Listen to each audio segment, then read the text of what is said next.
Okay, welcome everybody. I'd like to call this council meeting to order. Councillor Stone, at exactly 5:30 p.m. and we have full quorum today. How exciting is that?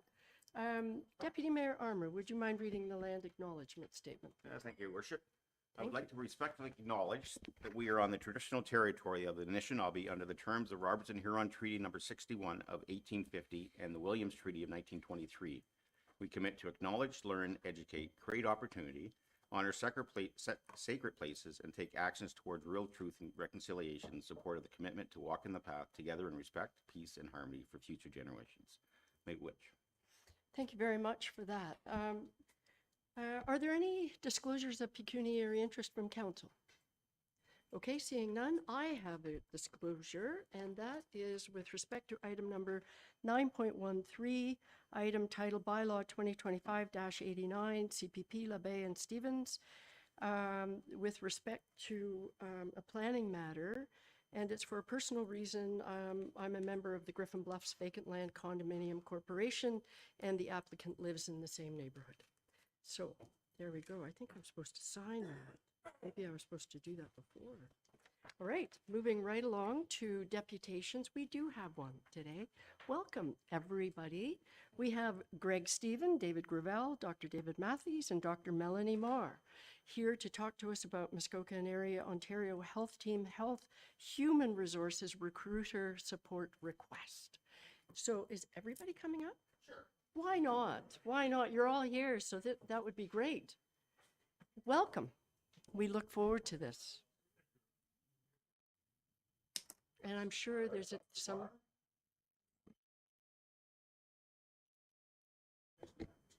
That one there? Yeah, I'm David Matthews, family doc in town. Dr. Melanie Marr is also a family doc in town. David Gravel on the end is our recruiter. And Greg Stevens is the director of the OHT. So thank you very much. And long thank yous. I have to say that I used to have Fran Coleman on speed dial, and she was always very helpful for me. And of course, through COVID, the town council was extremely supportive in helping us set up things. And now with the annex, the support you've given us there, and in recruitment, the support you've given to new recruits, this is really outstanding. So thank you. I'm going to turn over the initial presentation to Greg. He's going to breeze through some of the slides, and we're going to hopefully leave lots of room for questions. Perfect. So thanks, David. And I'll put up this slide. And now I'm going to need glasses for sure. It's terrible. So first of all, thanks. We want to thank you for actually contributing in the past. So for the last 3 years, Huntsville, as other municipalities, have contributed. And the list is in the appendix in the slide. So it's a 3-year term. So the original pilot was for a 3-year term. And the HHR task force, the memberships included in the slide as well, and includes physician leadership and others, have determined that they need an extension to the term. You still have the same kind of core root problem of retaining and recruiting physicians in the community. And they're finding success with having a recruiter on board and someone as experienced as David to assist us to do it. So if we just do a quick analysis of what the workforce looks like today, we at Mayotte went to CPSO, and CPSO is the licensing body for physicians, and it has their graduation date and their practice date. So even a simple look, we took our 100 physicians that are practicing in Mayotte, including NPs, and we start to break it down. So we have 26% of family physicians have been in practice within Mayotte for 30 plus years. That's today. We also have 18% of nurse practitioners have been in practice for 20 years plus. So without doing a survey of retirement, or people hopefully staying on and on and on to do the work, right? You know, we're going to have an issue even with what we have today. That doesn't take into population growth or what we're seeing in the population. So what are some of the impacts that we're seeing? The quickest one is a wait list. We have 4 wait lists on the go within Mayotte. So you can see the sizes. South Muskoka, let's say the Gravenhurst area, they have 13,000 people on the wait list. Huntsville, and thanks Mel for bringing us up to speed on that, has 5,176, just in this area. We have Healthcare Connect, which is the provincial program, far smaller, 1,325. But it restricted, if you went on that list, you're going to give up your doc somewhere else. I don't know about you, but I'm not going on the list very quickly. And we also have Burkes Falls, which is about, my eyesight's failing me, that's 650. So we have an ongoing demand, an ongoing issue. Now, the second part is not only what we're seeing on that kind of level, but what are we seeing in practices in the community? So I was going to ask Dr. Marr and Dr. Matthews if you could just outline a couple of things you're seeing in your practices and in the community, and what kind of help David is going to bring. Yeah, well, thanks again for having us. I think in the past, David and I were kind of the recruitment committee, and it wasn't as hard as it is now. We didn't need as much resources. There's a lot wider area that you're trying to recruit from, and we just did not have the knowledge and the skills to be able to do that. So I have found David invaluable in the last year. He has, yeah, well, both actually. Sorry for the confusion. Yeah. I think it's really important for the health of the community to have someone in that role to proactively go out and look for people. We used to wait for people to come to us, and we're not at a time now where we can do that. We need to actually go and find people and attract them to the area and spend the time to help them, especially because a lot of them are international. There's a lot of different things we need to educate them on in terms of Ontario and how our system works, and David has the time and the skills to do that. So I can't speak highly enough of my experience with him. David Matthews and I and a smaller group have tried to do this on our own in the last few years, and it's hard to do, especially with the numbers that we're looking at now. I think it's not something that we can manage as physicians and do effectively. Yeah, and actually the help that's been provided just in the last few years has allowed me to semi-retire. I have had a replacement, and she was an international graduate. Things were arranged by the recruiter. I interviewed my replacement, Dr. Morkos, in Kuwait, and along with a bunch of other people that were arranged during that recruitment drive. And one thing led to another, and from Kuwait, she's now working in the clinic in town, having replaced me in my practice. So that's the sort of thing that was possible through the better organized process that we now have. So the next thing is, well, what are our current opportunities? So we've just talked about the main problem and the need. Well, the province has started to prioritize primary care, and you see big investments. Dr. Jane Philpott, my number keeps changing. 1.5 billion is now 1.8. All good news. Like, no one's going to complain. Plus another 300 for academic. 300 million for academic expansion. So it's actually now, 2.1. Sounds good. All good, right? So that's great. But you still have the root cause issue. You just don't have the human resources. So you can pour money into something, but do you have the human resources? And the idea is to be complementary to practices to what they need. So David responds to Mel and David and says, what do you need? And goes out and gets it. It's freeing up their time. So it's complementary. The second thing is, if you do I'm going to drop the acronyms, PCAT, Primary Care Action Team, they're going to invest into professional teams. And so every community, including this one, gets to put in a request and put in an ask. And you're going to need to recruit people to fill it. Having vacancy, not such a wonderful thing when you got patients lined up at the door, with funding. So you need that resource. Thank goodness they came up with Practice Ready Ontario. It's got some bugs to it, right? Like, there's a lot of work to it. But the idea is that you could recruit a physician internationally trained, get them up to speed, and there's a lot of work from the practices to do so is a godsend. And that's where David has a lot of experience. He actually worked for Touchstone and still maintains a contract with them. So it gives us an edge. New medical graduates. I know David's done a lot of work, and it's constant. It's a constant ongoing stream to ensure that you're going to get folks to come back to the community. And so there's great connections to NOSM.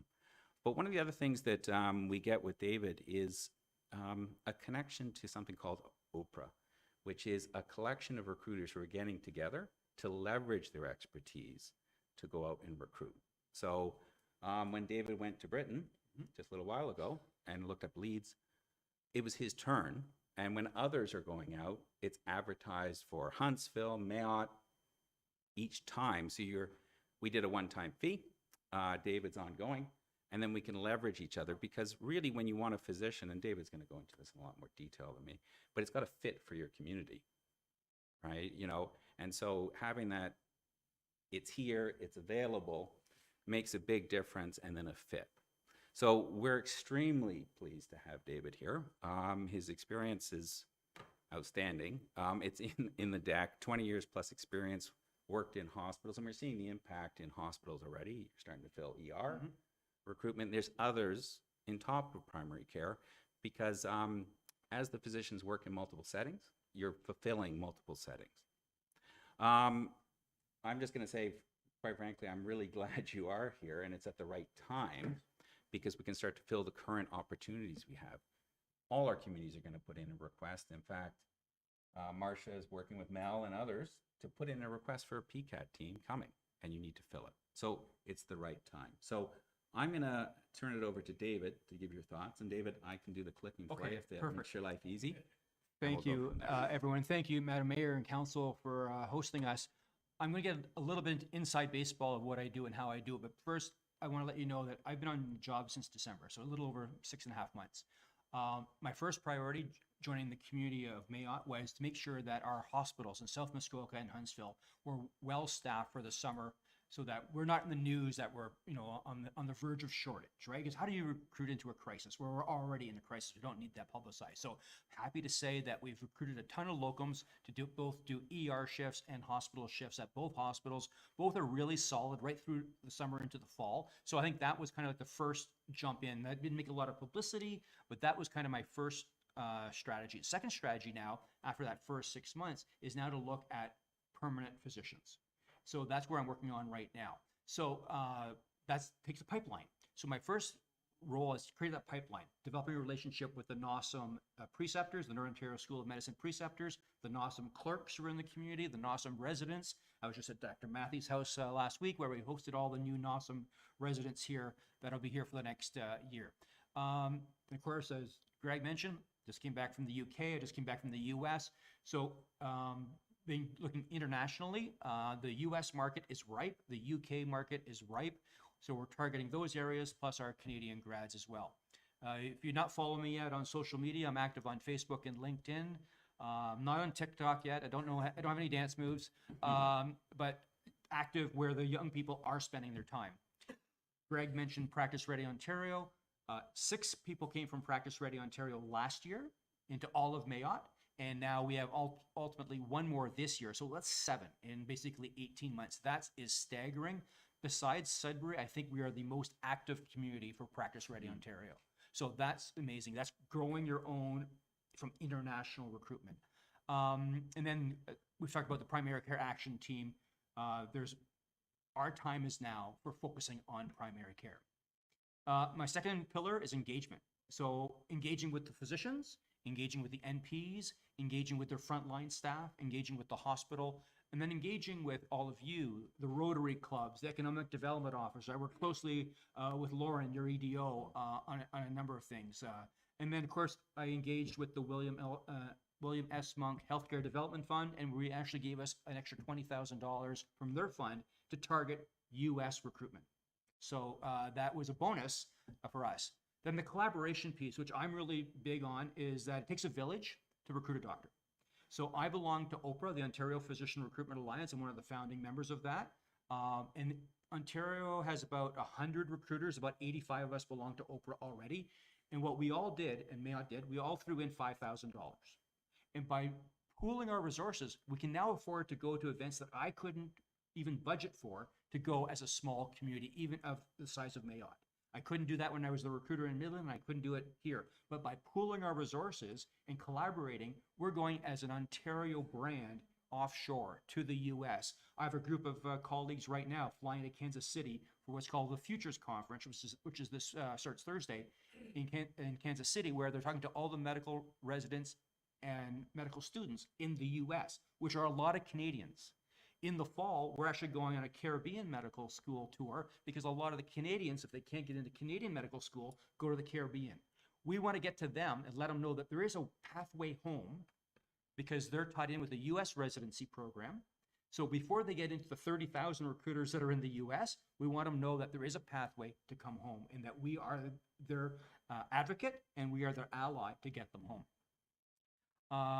So in the last fiscal, we recruited 15 doctors to all of Mayotte. I don't know, and 6 of those came through Practice Ready Ontario. I don't know what our numbers will be at the end of my first year with us, but it's going to be measured not only by the number of doctors who did locums, the number of full-time placements, the number of mat leave coverages, but it'll also, my KPIs will be about community engagement, will be about physician engagement, it'll be about collaboration. As I say facetiously many times, my job is to work myself out of a job. And how do you do that? You create a pipeline, you create a system so that basically through the years, we are going to recruit through osmosis. Our physicians will be ambassadors even more than they are now. Our medical learners will be ambassadors to their colleagues in their medical schools. And we'll just start to grow and grow. But you need to start somewhere. And we're just at the infancy stage of a full-fledged, honest to goodness, strong program. So I'm going to kind of leave it there and turn it back to Greg. I know we're way over time, and I apologize for that. Sorry about that. So, but I'm going to get Greg to tell you a little bit about our ask and about how the other municipalities are partnering and collaborating with Huntsville. So what we are asking is the same kind of level that we did before. We're not asking for an increase. What you see is the municipalities who actually contributed last year, and we're simply going around again. I think there was a pre-question about, who has contributed this year. We went to the Almaguin Health Council, and they've recommended to all their partners to proceed. Lake of Bays, the council said yes and did a motion on the spot. The district presentation went quite well, and they're recommending to their partners. Bob, you were there? Yeah. And we've got Gravenhurst August 11th coming up. Bracebridge is either August 12th or September, but they're giving us assurance that we're going to catch their budget cycle. So we're catching all our partners. We're hearing good news so far from folks. The next piece is actually to talk to the providers. Not only did municipalities kick in, but providers are too. So we'll talk to them in September. They have a different fiscal year. They run from April to March, and you guys are calendar year, so we're talking to you first. So again, thank you for the contribution and taking the risk and putting the money in for a high risk. Certain Bob, you were certainly part of that task force to get it going. And I think we're at the right spot at the right time to leverage it very well. We've got someone with experience and the province wants to invest. So I think it's the right time. I think, thank you. Thank you all. Thank you. I wanted to start by just saying, I didn't say it at the beginning, but I wanted to thank the people, all 4 of you, for being at the table, for doing what you're doing, and for being at the ground floor and helping us get engaged the way we have. As you said, it's collaboration, it's community engagement, and there's been a lot of community engagement. We're very fortunate and very lucky to have the group like yours doing this and working with us and on our behalf. So I can't say enough about that. I also thought the slide deck was great, and was really happy to see that there is some sort of collaboration, knowing what Jane Philpott is doing with her team approach, and somehow what we do here somehow can work its way into that, which I think is fantastic. And that's enough for me, because I know there will be questions from council. Councillor Stone. Thanks very much. So I'll start with the question that this council might have, that we're already spending a lot of money on recruitment. So why do we need to continue to contribute to this? And after talking with Lauren and some other community members, you need a point of contact. As David mentioned, he is reaching out far and wide to the States. I know he just got back from Europe to some recruiting over there. So we absolutely have to have that before we can actually nail down a name to say, okay, well, how about here? When we started this 3 years ago, there were some hiccups with the recruitment, but the recruitment itself, the value for money, because so many municipalities are sharing it, is absolutely fantastic. This is really a small piece that we can play in a big problem. So I've heard great things about David. I think he's the right guy at the right time and the right place. And our 5,100 patients who need a doc, hopefully will see one very soon. I'll leave it at that. Deputy Mayor Armour. Thanks, Paul. Thank you, Worship. Appreciate it. Thanks, everyone. When you have your South Muskoka had 13,000 people on a wait list, does that incorporate Gravenhurst, Bracebridge, Muskoka Lakes, and that whole area? It does. It does, eh? Yeah. So I noticed on the list of those donating to the money for the recruiter, that Muskoka Lakes isn't on there. So They're not, but we're working on that. you're working on them? All right. I just wanted to make sure you were, because I'll put a bug in there too. That would help. It would help, that's true. Okay. Thank you for noticing that. Anyone else who has it? Yes, Councillor Renwick. Thank you, Your Worship, and through you, thank you all for being here today, and thank you for the report. I think what Councillor Stone said about the fact that we are already contributing a portion of our funding to recruitment, I think, and Lauren is here tonight too, doing a fabulous job. I'm 100% behind doing this. I would like to see that you come back maybe in a year or less than a year and give us a report to see how that number is changing, and I'm sure that you will. And that would be really something that I'd like to see, that when you come back to say it's working or it's not working, or and I'm sure it's going to work. So I'm very positive about that. So, but that's the only stipulation I would say, is to come back and give us a report. Love to. Absolutely. We should be accountable. So happy to come back. I want to provide a little bit of context regarding, your incentive program and basically the municipal money and then the community contribution. It's an amazing tool in my toolbox of offerings, right? But as I was saying to Councillor Stone before the meeting, is that it's just a tool in my toolbox. I look at for people who are the right fit for the right community at the right time. Money is the cherry on top. If they're chasing money, it's really the wrong reason, because they're just chasing money, and then after the 5 years, they'll chase money elsewhere. I always try to find the right fit. I want to be not known for the number of doctors I recruit. I want to be known by the number of doctors that we as a community retain, because that means that there's stability, right? I could be a terrible recruiter and have a job for life because you just have the revolving door, right? So the whole goal is to find the right fit so that they stay, they raise their family, they get involved in the community, they support the hospital, they do all the things that makes them citizens of Huntsville, citizens of Muskoka and Algonquin, so they're here for their career, like these folks have been. Thank you for that, Councillor Renwick. I think that was a great suggestion. Deputy Mayor Armour. Thank you, Worship. It's interesting you're bringing up the incentive program, because last year we were at a conference called AMO, and they actually had a board who actually talked about the incentive program, and they actually mentioned Huntsville. And actually they were saying that it wasn't a good thing, that it should be provincially funded and we shouldn't be putting money in the pot in this pool and stuff like that. So do you get any kickback at all across the province from our community doing this and the other communities not? Okay, so I don't want to get political, but you are a political body, and I have to give you a little history. I used to be a municipal councillor in Penetanguishene, so I used to sit on your side of the table. So it's a great question, and there is this inequity, right, and unfairness, if you want to call it that. So the organization I belong to, Oprah, which is pooling our resources to market and do all these things, is also an advocacy organization, and we're working closely with the Ministry of Health, with OH, and with Jane Philpott's PCAT team to see if we can find a way to do it better, right? Pooling our resources, being the de facto marketing and recruitment agency of the province of Ontario, and figuring out ways where we don't have to have these inequities and these unfair situations. So I don't begrudge what you've done. I actually applaud it. I think, you have to be unique. You have to set yourself apart. You have to be different to go get what you want. But I think it would be fair across the province if we had programs that were province-wide, dependent on rurality, dependent on need.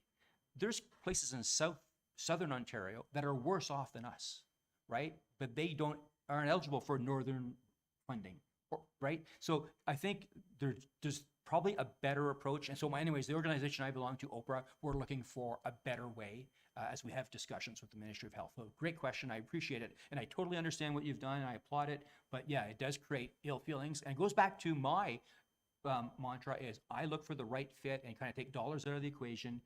If it helps close a deal or it is, you know, the doctor's looking to pay off a couple of $100,000 in debt and that's why they need the money, that makes sense too. So I use your offering as needed, I guess is the best way to describe it. Thank you for that. I wanted to add something too, but David. Yeah, I wouldn't apologize for it.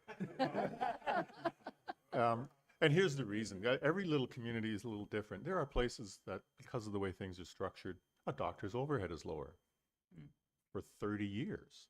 You multiply that by that little overhead, it's the amount you provided is a drop in the bucket compared to having a career of lower overhead. There's all kinds of ways that communities have helped physicians stay in a community. You want to change? Great. By all means, thanks for doing it. You throw things at the wall and try to be creative and see what sticks. We're going to be bringing forward probably in the next few years, if talk to Mel, about what else we can do. We'll build infrastructure that stays and creates a good environment. And that's a much better long-term plan, I think, actually, than what you did. But don't apologize because other communities have done other things that are actually worth far more, and it just slides under the radar. Which is what I wanted to say, because the second part, yes, they poo-pooed what Huntsville was doing, but the panel also supported the community engagement and community initiatives.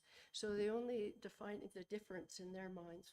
One was a direct cash contribution versus everything else, and everything else was okay, which is exactly what I think what you just said, David, that, you know, all of these other incentives, whatever they look like, they're okay. It's just this sort of the cash contribution that they didn't like very much. Councillor Morrison. Thank you, Mayor. I'll come through. Just be a quick comment. What I love about everything I'm hearing about having David on board, and even my experience working with Bob and Lauren and Reva and your team is, I feel like we have a real true partnership. You know, it's such an important part of our town, and with your efforts and then the efforts of everybody at this table and our mayor and CEO, it really feels like a good partnership. And I feel like you guys have momentum, great energy. It feels like everyone's pushing in the right direction. And I'm excited about that. So in the spirit of the partnership, as things go on, we had a goal of 10 doctors. We're already getting close to that, which is amazing. But whatever else you think we can do, just make sure you bring it through Reva and Lauren and through Mel and the gang. And nothing's off the table. Like, we're always looking to do anything we can do to help. Thank you. Okay, I don't think there are any other questions. Thank you again to the whole team. You will be the first item up under new business, which is at the end of the meeting. So you have permission. So you have permission to, you know, spend the Mayor. rest of the evening doing whatever it is you want to do. Thank you. Thanks very much. Thank you. Good night. Thank night. you. That's great. Okay. Moving right along to council minutes, I have a motion moved by Councillor Renwick, seconded by Councillor Clark. Be it resolved that the regular council meeting minutes dated June 23rd, 2025 be adopted as printed and circulated. Are there any questions or comments? Seeing none, all those in favor? And that carries. I have a second motion moved by Councillor Renwick, seconded by Councillor Clark. Be it resolved that the Planning Council meeting minutes dated July 16th, 2025 be adopted as printed and circulated. Okay, I have, it's okay. Now, any questions or comments? Seeing none, all those in favor? Conflict. Doesn't Dan? No.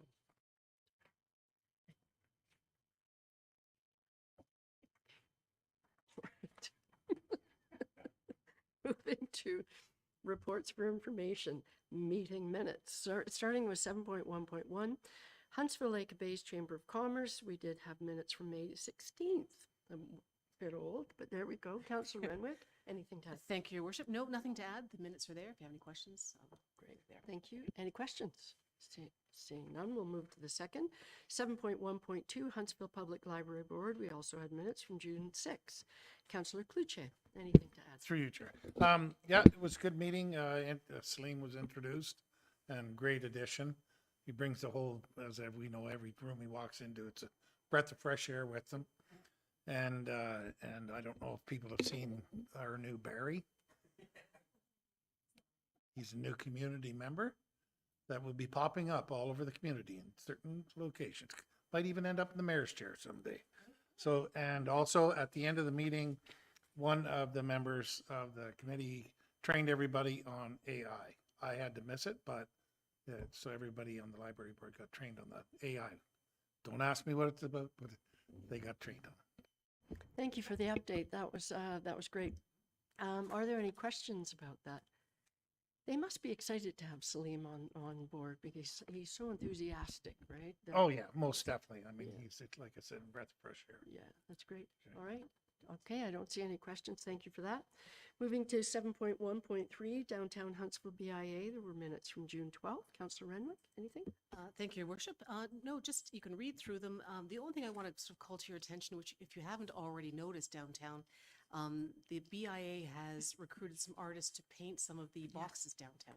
So there are 3 different locations now, and there's a few more I think they're talking about. So that was mentioned in the minutes, but I just want to call your attention to it. So if you haven't seen them, they're quite amazing. So that's all. Thank you for that. I think they're great. I noticed someone doing the one in Kent Park the Yes. other day. So Yep. it was neat to see. I Yeah, really nice, like nice that. addition to It's downtown. a for wonderful sure. initiative. Was there difficulty getting approval to do that? Through your worship, it was difficult to get someone to say they owned those boxes. Right, Yes, it right. was. That's So why I nobody was wanted to wondering. take Yeah. accountability, so they kind of just Just went ahead and did it. And there's a few more that are around town that I think if no one claims them, we're going to paint We're them. going to So- do it. That's perfect. That's perfect. Watch Don't out. park your car Watch too long. out. Watch out. Watch out. Artists on the loose. Yeah, okay. Deputy Mayor Armour. There's a question, Deputy Mayor Anyhow, Armour. don't stand still for too long. Just a quick question. What type of paint are they using, and is there a plan to go ahead and fix them once they start peeling, if that's going to happen with the weather? Yeah, thanks for the question, Deputy Mayor Armour. It's actually that marine grade paint that's like an oil paint or an oil based, alkaline based. So it'll last. It's the stuff that they use on boats. So it's the same thing they use for the canoes. So they'll last quite a long time. But I mean, the murals are not made of that same material. They're acrylic paint, so they've lasted a fairly long time. So these will probably last a little bit longer. But they have money in the budget to do updates or to fix them up if need be. So. Yeah, thanks. That's great. Thank you for the question. All right, moving right along to 7.1.4, Huntsville Municipal Accommodation Tourism Tax, June 17th. We do have some minutes from June 17th. Councillor Morrison, anything to add? Nothing new to add. What's in the minutes? We're just doing our strategic planning process now. Other than that, status quo. Okay, any questions? Okay, thank you for that. Seeing none. We are moving to 7.1.5. We did have minutes, June 30th, from the Aspen Community Hall Ad Hoc Committee. Councillor Schumacher, anything to add? They're there as needed, and if you have any questions. Okay, any questions? Yes, Councillor Renwick. If I may, I just read again that they still don't have Wi-Fi there. Is that Yes, they still do not. okay? It's on its way, right? As far as I know, we're budgeted, and Okay. yeah, it is a little trickier out there. It's is, been, I yeah. think, a little harder to make it work as the town would like, but it is still, and Ian's up see. there nodding. He's working on Yeah, it. that's perfect.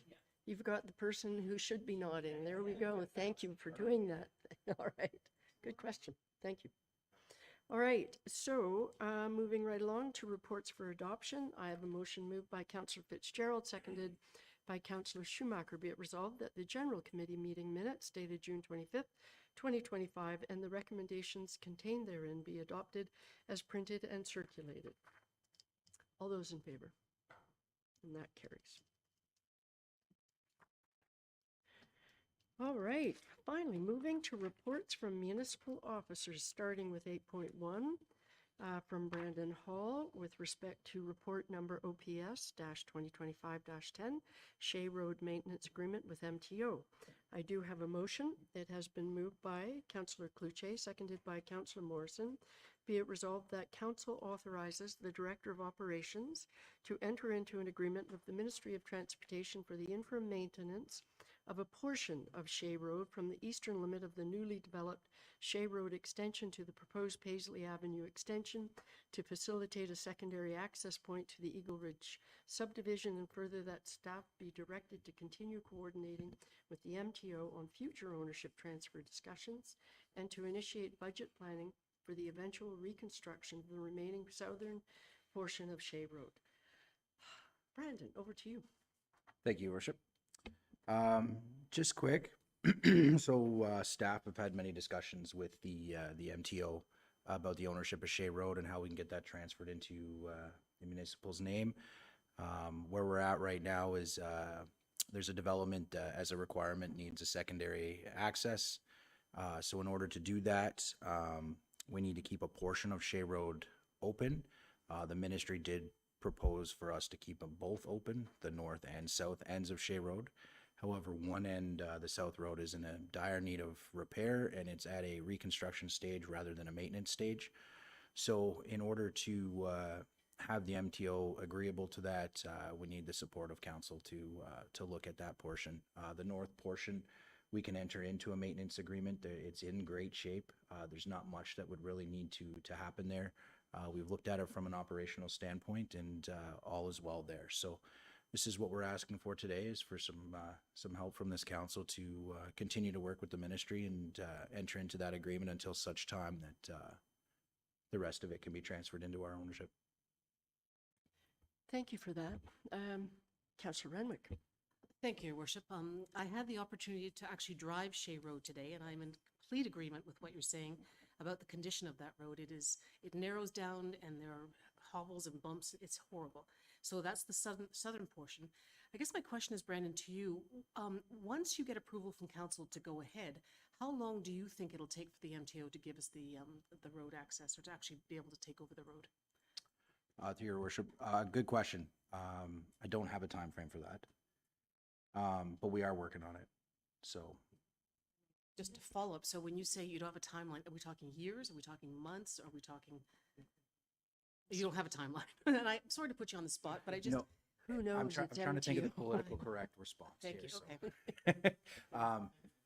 Yeah, I think it's a work in progress. I mean, we've been working on this now for, I'm going to say 4 or 5 months. So I would guess we'll probably expect more of that. Okay. All right. Thank you. Not the answer I want, but it's okay. Thank you for asking, though. Any other questions with respect to this motion? Okay, then seeing none, I will call the question. All those in favor? And that carries all the way around. Thank you. Right, moving right along to item number 2 with respect to report number OPS-2025-11 with respect to a speed reduction Yonge Street North. And I do have a motion. It has been moved by Councillor Fitzgerald, seconded by Councillor Stone. Be it resolved that Council approves the speed limit reduction on Yonge Street North from unposted 50 kilometers an hour to posted 20 kilometers an hour, and further that Council directs staff to prepare and present for final approval an amendment to bylaw 8993 to regulate and control traffic to reduce the speed limit on Yonge Street North from unposted 50 kilometers per hour to posted 20 kilometers per hour. Brandon, back to you. Thank you, Your Worship. Should I go back up and walk back down, or we're good? Please. Thank you for this, Your Worship. We're in a bit of a situation where Yonge Street North is part of our capital program this year. It's for full road reconstruction. Considering the council-approved plans, we do have a sidewalk going in on the west side and parking going in on the east side, or west side, sorry, going up the hill. With that, we've been in talks with CN because we're close within proximity to their railway, and they said that based on the speed limit, we would need to upgrade the CN tracks. In your report, there is a number there. It is quite large. That is actually the cost of the project that we're looking at doing. Now, with everything that we're considering as far as parking, pedestrian access, we feel that 20 is reasonable for in there. It's more like a parking lot, basically, is what the end result will most likely look like. But we'll be stopping right at the apartment buildings there. That keeps us out of CN's tracks. No upgrades to those tracks at this point in time. Maybe down the road, there might be some cost sharing, but at this point, CN has no interest in partnering with the municipality. So reducing it to 20 is what we would like to do and avoid any unnecessary upgrades. Perfect. Thank you for that. I really like this report. So I certainly support it. Councillor Renwick. Thank you, Your Worship. And thank you, Brandon, for the report. And I am in agreement that bringing it down to 20 kilometers. Obviously, then we won't have to worry about the cost of $700,000. Once we do this, it wouldn't allow CN to come back to us and say, we've changed our minds, you do have to put crossing in. Like, we'll get something in writing to say, if we drop the speed limit, then we would not incur any additional cost later on down the road saying, you do need to have a crossing there. To your worship, so we can get that in writing. However, that would be Transport Canada that would dictate CN as to what they have to do. So Transport Canada, every year we have to provide data sharing to Transport Canada. So we have to have our crossings surveyed, slopes, sightlines, all that stuff provided to them. And based on our speed limit that approaches their stopping sight distances is going to determine what kind of crossing needs to be there. And of course, our roads are secondary to their crossings. Their crossings have been there before humankind. So at that regard, Transport Canada, we've worked with them in this report. So we did send Transport Canada our design. And because we were having just differences of opinion on types of upgrades to these crossings. And so we had some really good discussions with Transport Canada, and we're pretty confident that we won't have to do any upgrades. Deputy Mayor Armour. Thank you, Worship. Just a very quick one. I know with speed reductions on roads, sometimes it can affect the maintenance standard for the road also. It's not going to affect that at all with snow removal. It's still going to, you're still going to look after it like we would normally. Yeah, through your worship. Yeah, so there is some circumstances where it could affect it, but in this case, it's not going to affect it based on traffic volume. So it's still a low volume road, and even at 20, it does not put us out a different category. Thank you for that. And before I go to Councillor Schumacher, I was reminded by a comment I heard before this meeting a couple of days ago. That is that we all need to speak into our microphones more than we do. And that often people do not hear us. Some they hear. I think they hear you, Brandon. Thank you. I'm thinking that you might be one of the people they hear, but and some around the table they do, but some they do not. So I just was reminded before. So, Councillor Schumacher. I know, I'm probably one that they don't. I've been trying to pull it closer, but it doesn't seem to want to come. So I guess I will lean closer. I'm in favor of this. I do understand for the most part, and I want it to be clear, like it is around the railway section, because I know I'm going to get a bunch of calls on a beach road or on, you know, if you turn this one down to 20, they're going to want every other road down to 20 kilometers. So I mean, I totally understand why this one is, and it is pretty much around the CN, correct, Brendan? That's correct. Yeah, okay. Yes, you certainly can. Yes. All right, Councillor Clark. Thanks, Mayor Alcock. I just want to say thanks, Brandon, for finding a good solution that is cost effective and saving us some money. So good job. Thank you. Thank you for that. Councillor Fitzgerald. Thank you, Mayor Alcock. So are they not willing to fix any of their crossings now based on speed? Like, I get calls about 141 all the time. And I don't know if that's CN or who it is or CP but if that's the case, they're not putting any more money into crossings, and I guess we might have to come up with a better solution here than just speed reductions.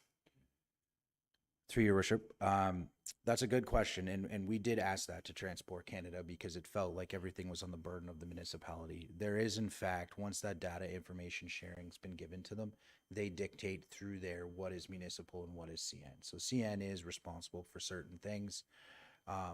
we have a 50-50 agreement with CN for the maintenance and upkeep, and they're not considering that as maintenance and upkeep.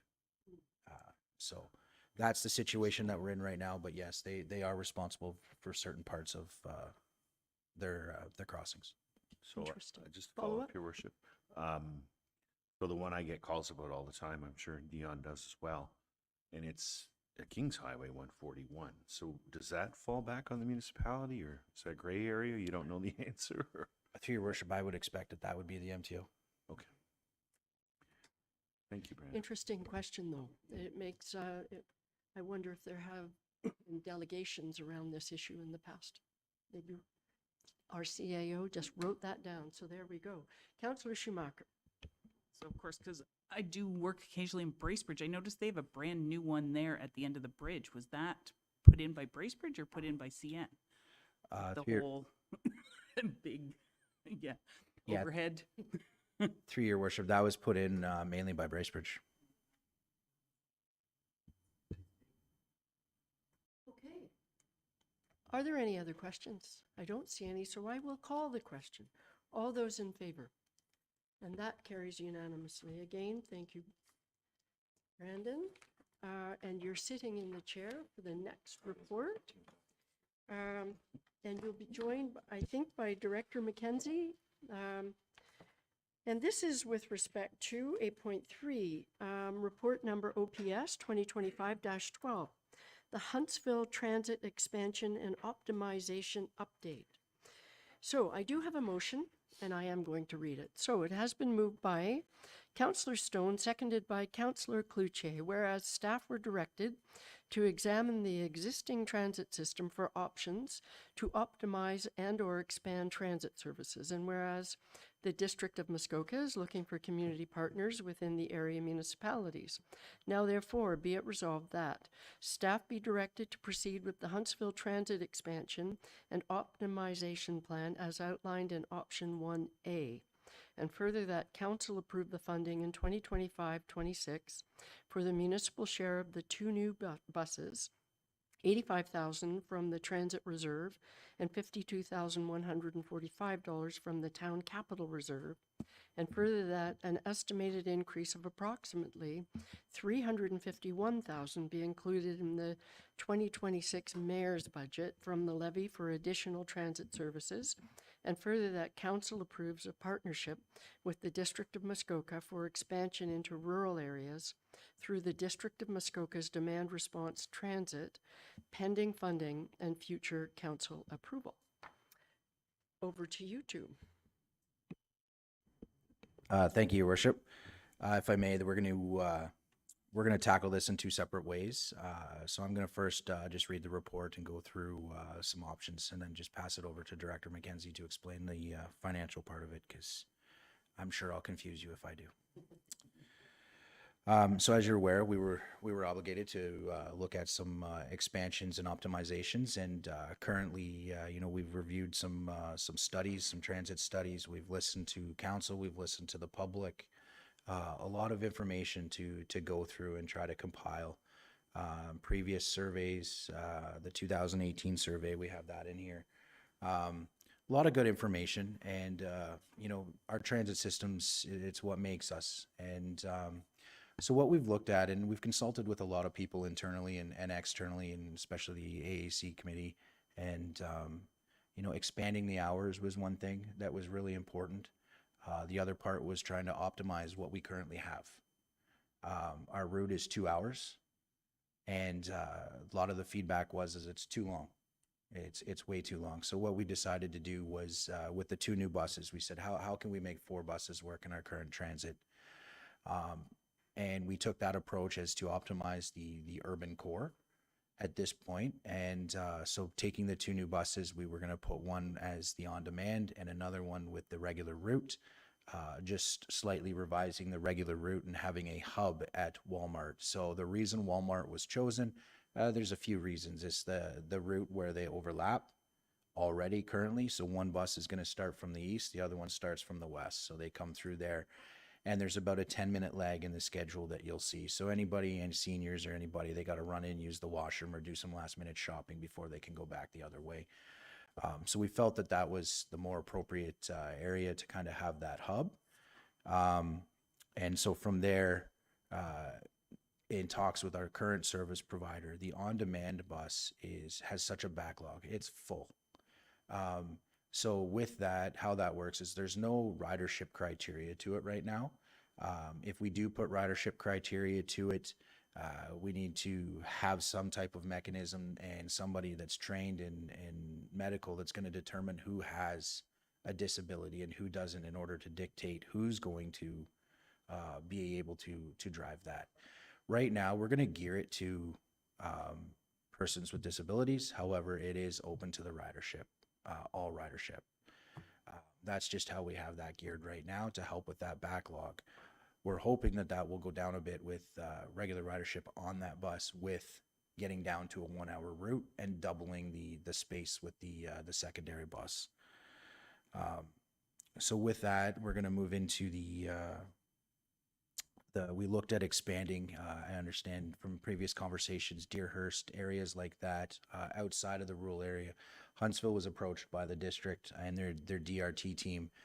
What they're doing in Gravenhurst, they say is working well. Ridership is going up. They're looking at other transportation that they can do. They're really eager to go after funding, but their whole drive is to bring the rural area into a fixed route within the municipalities. We thought, perfect. This, we use 4 buses to help optimize the current urban route where we already have major gaps and issues, and looking for permission to continue to work with them and try to bring people from the rural area into a fixed route, and they can continue riding that transit, and then they can call and get their ride back home. And after other talks with the district this morning is as we get into the nuts and bolts of that, we can determine the service area that we want to go with that. But their future, they say the future is bright. If it's something that we're interested in, they hope to have multiple vehicles, district DRT on the side of it, driving around, bringing people into town. So again, in the report, it's a 3-phased approach. We could have came in here with a 1-phased approach, and it's going to have costs. The motion, it comes with costs. We did secure a grant for the 2 new buses, so that is in there, and Director McKenzie will get to that shortly, but it will come as a cost. But trying to get a 1-hour route, trying to fill the backlog of the on-demand transit, it was a challenge.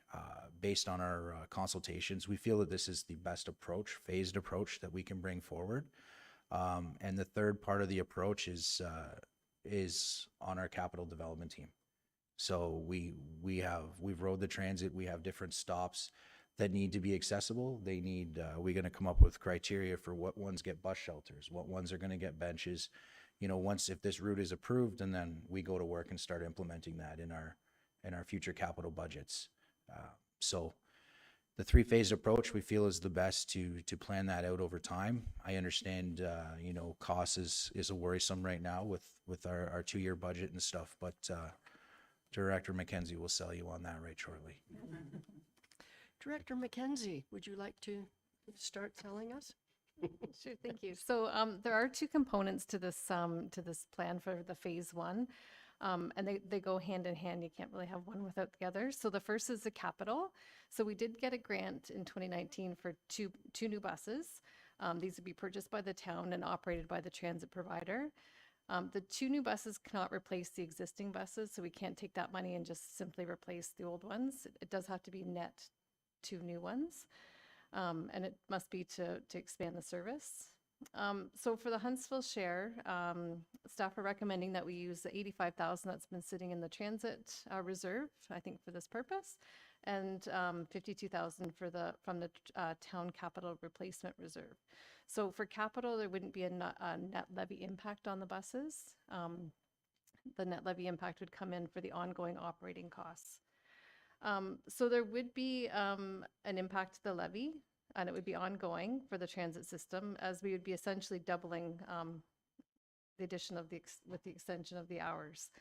The increased levy would be approximately $351,000, and that would be after adjusting for the fares. So we did put a fare or a ridership forecast in the report too. So we're looking at significantly increasing the number of riders to the bus. And also an increase to the provincial gas tax funds. So just to note, if the provincial gas tax program was to increase their envelope, that number could get bigger. So if we know anybody there, we could talk to them about that as well.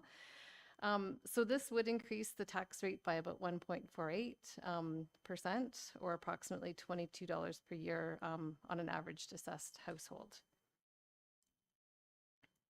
So there are options in the report or for this program, but this is part one of a 3-part process. So if we are going to delay the operation of the transit, then it might delay other phases as well going forward. So that's all I have. Okay, so here we go. It was a great report, but I'm going to turn to council first. Councillor Morrison. Thank you, Your Worship, and through you, I love this. This fits so much of what we need for our town, fits what the people want, fits what council wants, fits what staff wants. The plan is great. The only thing I'm not a fan of is the impact on the 26 levy, so I can't support that. If we can find another way to pay for it while we get going or delay it to 2027, I'm 100% on board. But we made a commitment to the 2-year budget, and if it was 80,000, 50,000, that's different.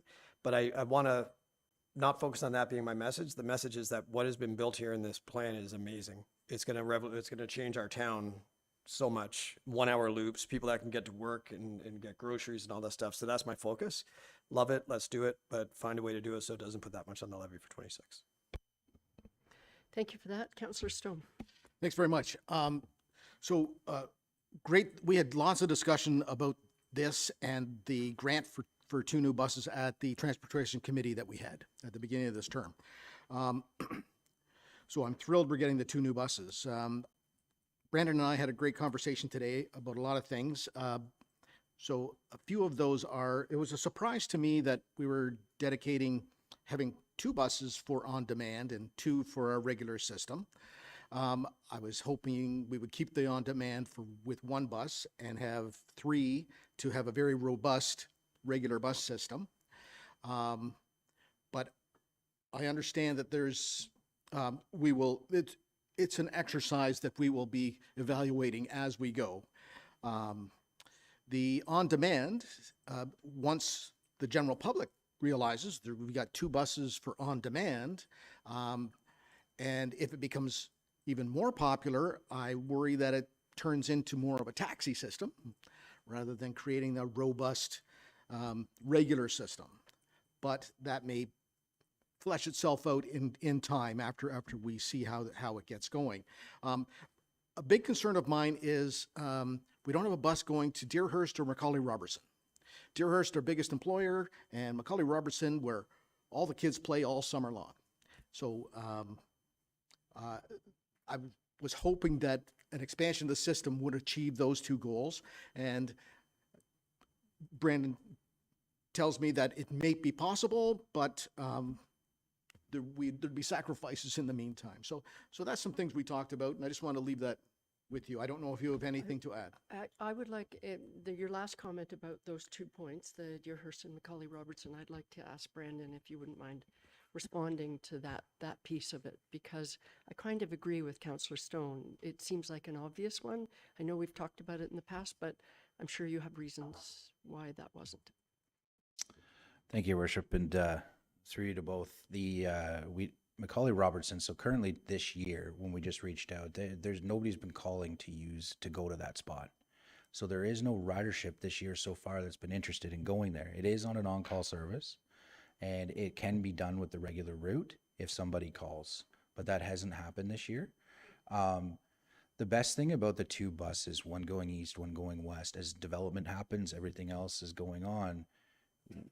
If we add in Macaulay, it might be 1 hour and 5 minutes. So it can definitely be added should we want, but currently right now there's no ridership. When we talk about Deerhurst, the intent to go outside of the urban area, we are very hopeful that we can accommodate that through the district DRT service. And that was the intent, is we really wanted to urbanize and optimize what we currently have today and fix those issues instead of moving out to the rural area and still having issues in town and out of town. And I can't tell you if one bus is going to fix the need in the rural area.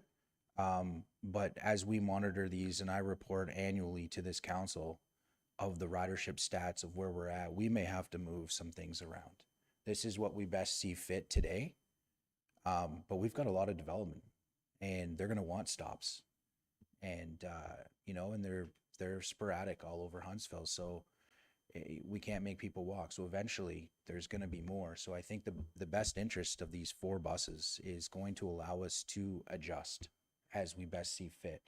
And especially with having the district wanting to be a partner of getting to the rural area, it's really worth taking that time to hear them out and see how that could apply to Huntsville, I feel. And then we obviously will need to report back on the DRT. And if that's something that is in favor of this council, great. If not, then we can definitely look at adjusting those buses. Thank you for that response. And you're absolutely right. The district program is very successful. And so I look forward to those discussions as you have them. Councillor Cluche. Through you, Chair. You look at this and with the, like we're talking about expansion to Deerhurst, we're going past all the other hotels up at Walmart area and up and down the main street. So due to lack of parking that we have downtown that we'd like to fix someday, but we don't have an answer for right now, can we not somehow use some of our MAT tax to go into this to help? Because our tourists are using this too. It's not just local people that are using this. And when a tourist comes to town, I know when I go into a different city or whatever, I use public transit because I don't know where I'm going. So we always plan around that. And is there not any way we can get any funds from the MAT tax to help offset this? I know getting that look from Bob, but I mean, it's there. I mean, visitors are going to be using the transit system. I think it's an interesting question, and I'm ignoring Councillor Stone. So I'm going to ask Director McKenzie if you could preliminary response on that. So technically, yes, we could definitely use the MAT funds and for that purpose. The issue that we have right now is that we've allocated most of our funds that we're expecting for the next 2 years, but that's definitely something that if council did wish to fund transit, you could do it through the MAT program, through our share of the program. Okay, thank you for that. Go And- get some more from them. All right. Okay, Councillor Clark, followed by Deputy Mayor Armour and followed by Thanks, Mayor Alcock, and thanks for the report, guys. I guess a comment and then a question. So I'd like to say I do agree with Councillor Morrison's comments about the 2026 budget. I think this is a good project, but I'm with Councillor Morrison. I want to see us try to move forward without an impact on the 2026 budget. We've already been all through that. A 2-year phased-in approach, that option could be considered, but again, it's still going to have an impact on 2026. So I have 2 questions now because I just thought of a second one. But I guess the question that ties to that is, well, what other options do we have as far as trying to make this work while not impacting the 2026 budget? So that'd be my first question. And the second question I had was about the forecasted ridership projections. Like, to me, when I look at those numbers, they seem very high to me. And I just wonder, like, what formula did we use to determine those numbers? And how accurate do we think those numbers and projections are? Thank you for that, Councillor Clark. Those weren't, you asked my questions, so that's good. Check, check. Who would like to start? The first one was a financial, so Director McKenzie, perhaps, and then followed by Mr. Hall. So for the financial one, option 1B does phase in, so it would start in July rather than in June or in January. So it would be less of an impact in 2026. So one option could be is that you take if you consider one-time funding of reserve for 26, but then the full amount is going to come on for 27. So you just have to keep that in mind. It's still going to be the full impact in 27, because you'd have to now budget from the levy that full amount.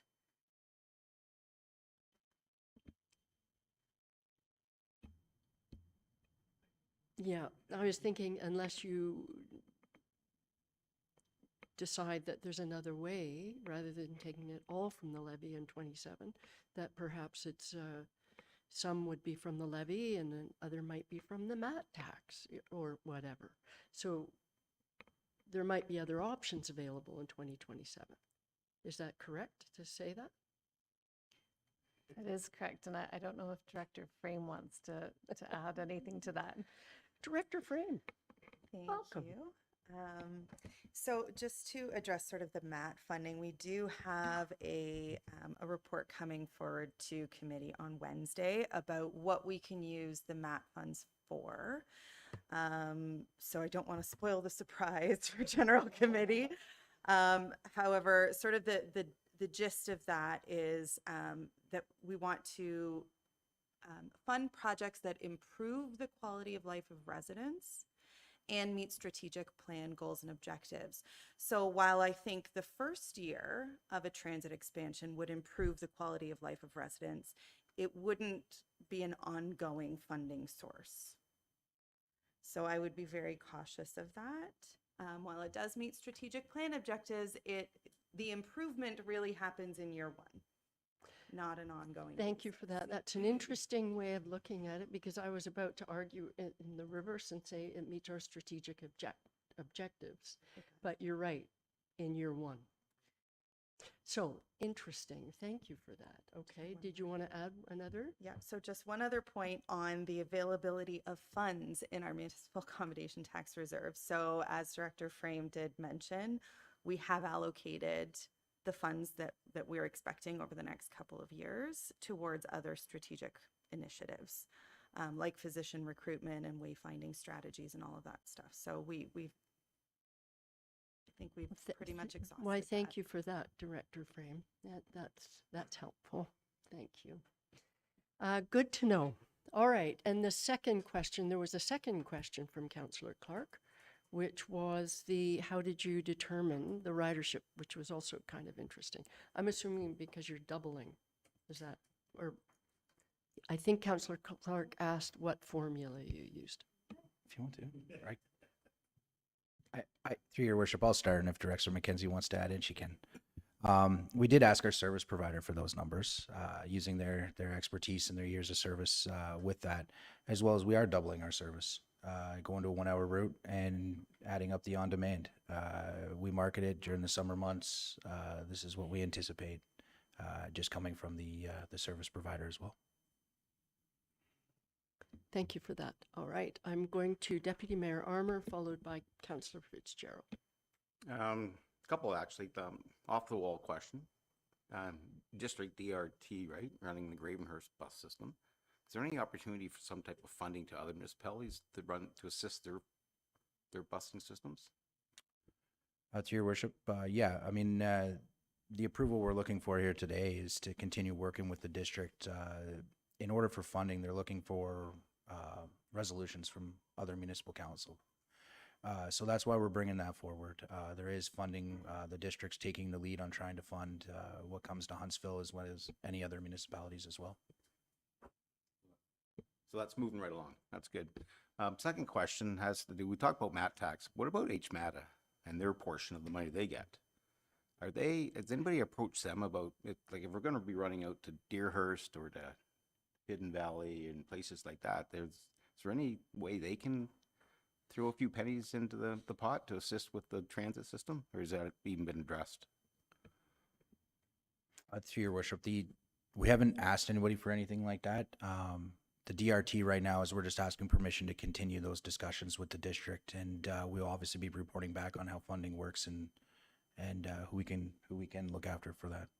I think you're asking though about the phase one, not the DRT. You're asking about our portion. Our in the portion. First, yeah.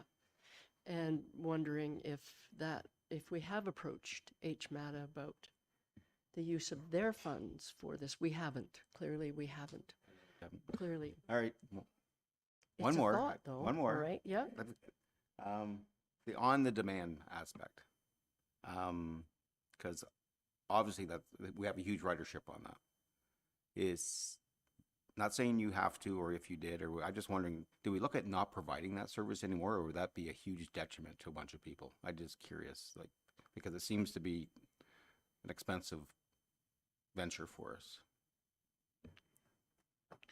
Through your worship, we're obligated by AUDA to provide that. Our regular ridership must mirror the on-demand, or we don't call it that anymore, but for context, is specialized transit. Okay, thank you. I think Councillor Fitzgerald. Thank you, Worship, and thanks, Brandon. And Julie, I know that there's a lot of people involved in this report, and we've been dealing with it for a long time, and a lot of information. You talk about ridership growth, projected ridership, and those are per rides, but I'm curious, I don't see any numbers here on the on-demand other than it's at capacity. So, how many people are on demand a day, a week, a month, and how far does it go? I looked it up online, and there's very little information about it on our webpage.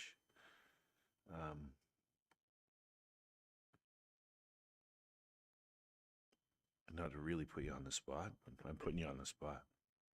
I'm just curious what the numbers are. To your worship, good question. We can provide, so the on-demand, as of August in 2024, there was 3,600.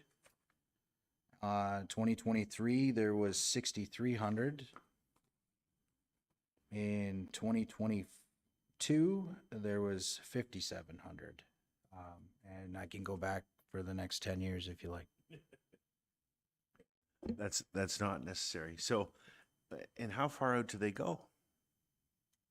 Like, they obviously go outside of the normal bus routes as well, right? Through your worship, so they service the urban area. That's it. That's it. And who's ever listening, can we get more information on our website about the service?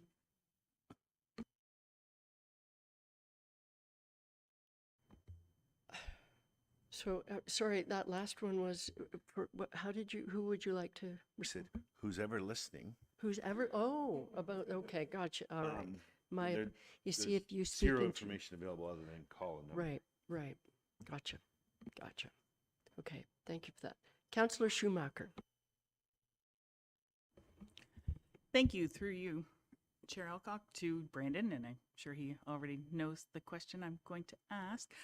The purchase of the new buses, we're going with the current standard that we have and not the new universal design, correct? Your worship, that's correct. So we did look into that and the kneeling buses. Our current service provider did investigate some costing for that, and it was double the cost.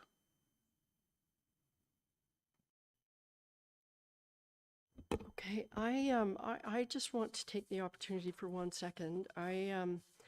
I thought it was a great report, and I was excited to read, we were finally looking at implementing a transit strategy that we've been talking about for years. Not this council, but at least the whole time I've been sitting on council, that's 3 councils. We have been talking about doing something with our transit system. We had a committee that was devoted to looking at transit and people that were very excited by it. And so seeing this, I think this is a great strategy. I love the phased approach. And I understand the hooking in with district, that looks all very positive and very favorable. So that's also very exciting. I do echo a little bit where I feel like we have been talking about it for years and we keep setting aside money for transit and then we don't spend it, and then we set it aside and we don't spend it. And so now we're being asked to all of a sudden spend it, and a bunch of it in 1 year in a year that we actually have already set our budget.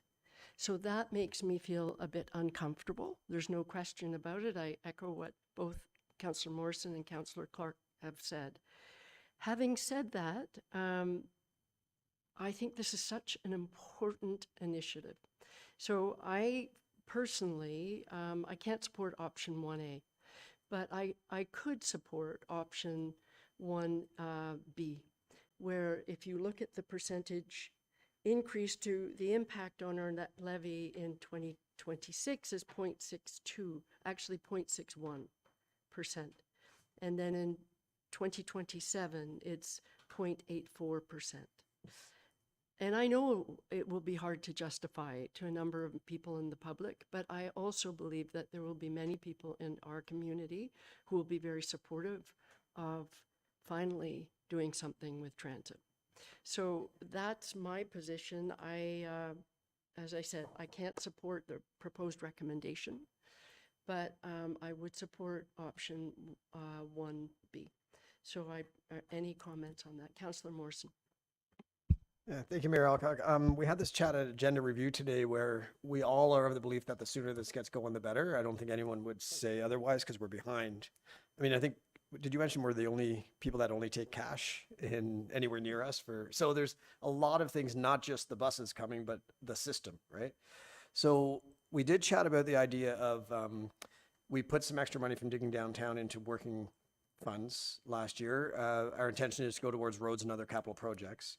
So perhaps, so it doesn't impact the levy, but we still get going sooner. We discussed an amendment where maybe the initial, I think it's 144,000, could come out of working funds. But then we just have to know that the next term of council in year one is going to be hit with a $351,000 increase when we commit today. I'm okay with that. But I think that allows us to get started sooner without impacting the levy. So just a thought. Councillor Morrison, appreciate those thoughts.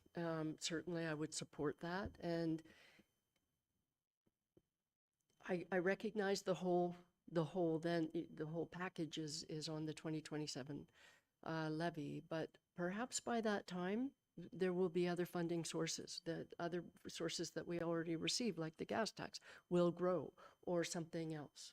So, and I do believe that it is a provincial priority. I do. So I would certainly support what you have just proposed. I don't know if that amendment has been prepared or not. Or any other comments on that? No? No? Okay, Councillor Schumacher.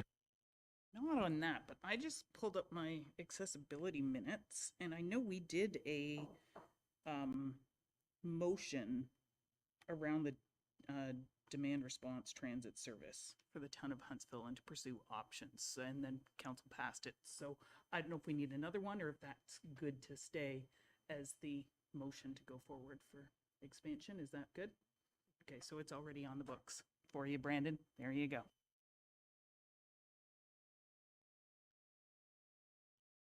Okay, Councillor Renwick. So, thank you, Your Worship, and through you, so I'm assuming that have you put a motion forward for the second option? I'm going to look to our clerk. We do not have a motion, but I would, should we take 5 minutes to prepare something, or you're already? Sorry, Mayor Alcock. So what I'm proposing is. We do have a motion, Oh, you do have a but motion. since you're in the chair, you can't propose anything. Okay, yes, it's always good to be reminded of that. So, you know what, Councillor Cloutier, would you be prepared to put? I would like to hear the motion that Okay. Councillor Morrison Was think talking has about. ready. Can All we right, hear so it? I think we have a motion, and it has been moved by Councillor Morrison and seconded by Councillor Renwick. Okay, I like that, just, like my sidekick, here. I'm going to read the motion. Should I read the whole thing, or, yeah, I might as well. Whereas staff were directed to examine the existing transit system for options to optimize and or expand transit services. And whereas the District of Muskoka is looking for community partners within the area of municipalities. Now therefore be it resolved that staff be directed to proceed with the Huntsville Transit Expansion and Optimization Plan in 3 phases as outlined in Report OPS 2025-12, starting July 1st, 2026, with the increased net cost in 2026 of $148,500 to be funded by the Working Funds Reserve and the full amount from the levy in 2027. And further, that council approve the funding in 26-27 for the municipal share of the 2 new buses, 85, the remainder of that is the same, and further that an estimated increase of approximately 351,000 be included in the 2027 mayor's budget from the levy for additional transit services. And the rest of the motion is the same. All right, comments or questions? Councillor Morrison. So I'll just speak to the amendment quickly and clearly identify what we're debating now. So we're debating going forward with the phased-in amendment, phased-in process. The first portion come from working funds. The other option, of course, it would be 1B, the original 1B, where we would take an impact on 2026's levy and the impact in 27 would be smaller. So it's a matter of the better of two evils. What do we prefer? That's what I prefer, but I'm one person. Both of them are still fairly good. And I appreciate that explanation. That's helpful. So are there any comments with respect to either of these proposals? One that was clear there and the other as originally proposed in option 1B. Councillor Cloutier. So if we put it off to 27, what do we have coming in 28 then? You know, like I know it's long shot, but I mean, are we going to have another big hit in 28 constantly?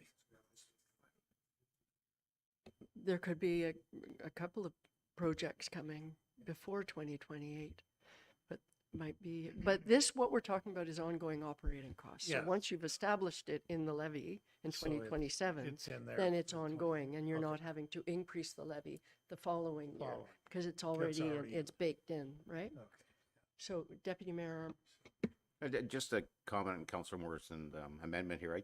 I think what we got to focus on is the fact that in 27, we might get some money through the district and gas tax. I've got a finger up. Anyhow, so that number may change a lot instead of being what 2.6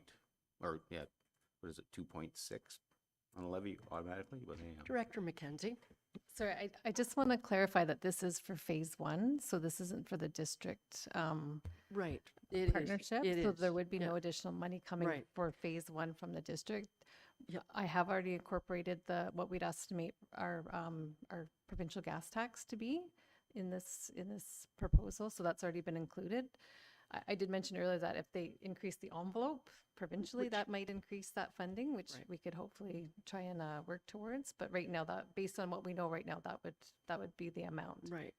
Right. So- So the district portion is just for the rural part, right? Yeah. Yeah.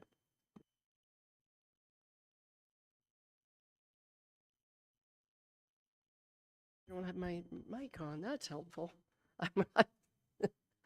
Are there any other questions, comments? Okay, so we do have a proposed amendment before us. Do you want to see it on the screen before I call the question on the amendment? No? Yes. CAO Corey, do you want to jump in?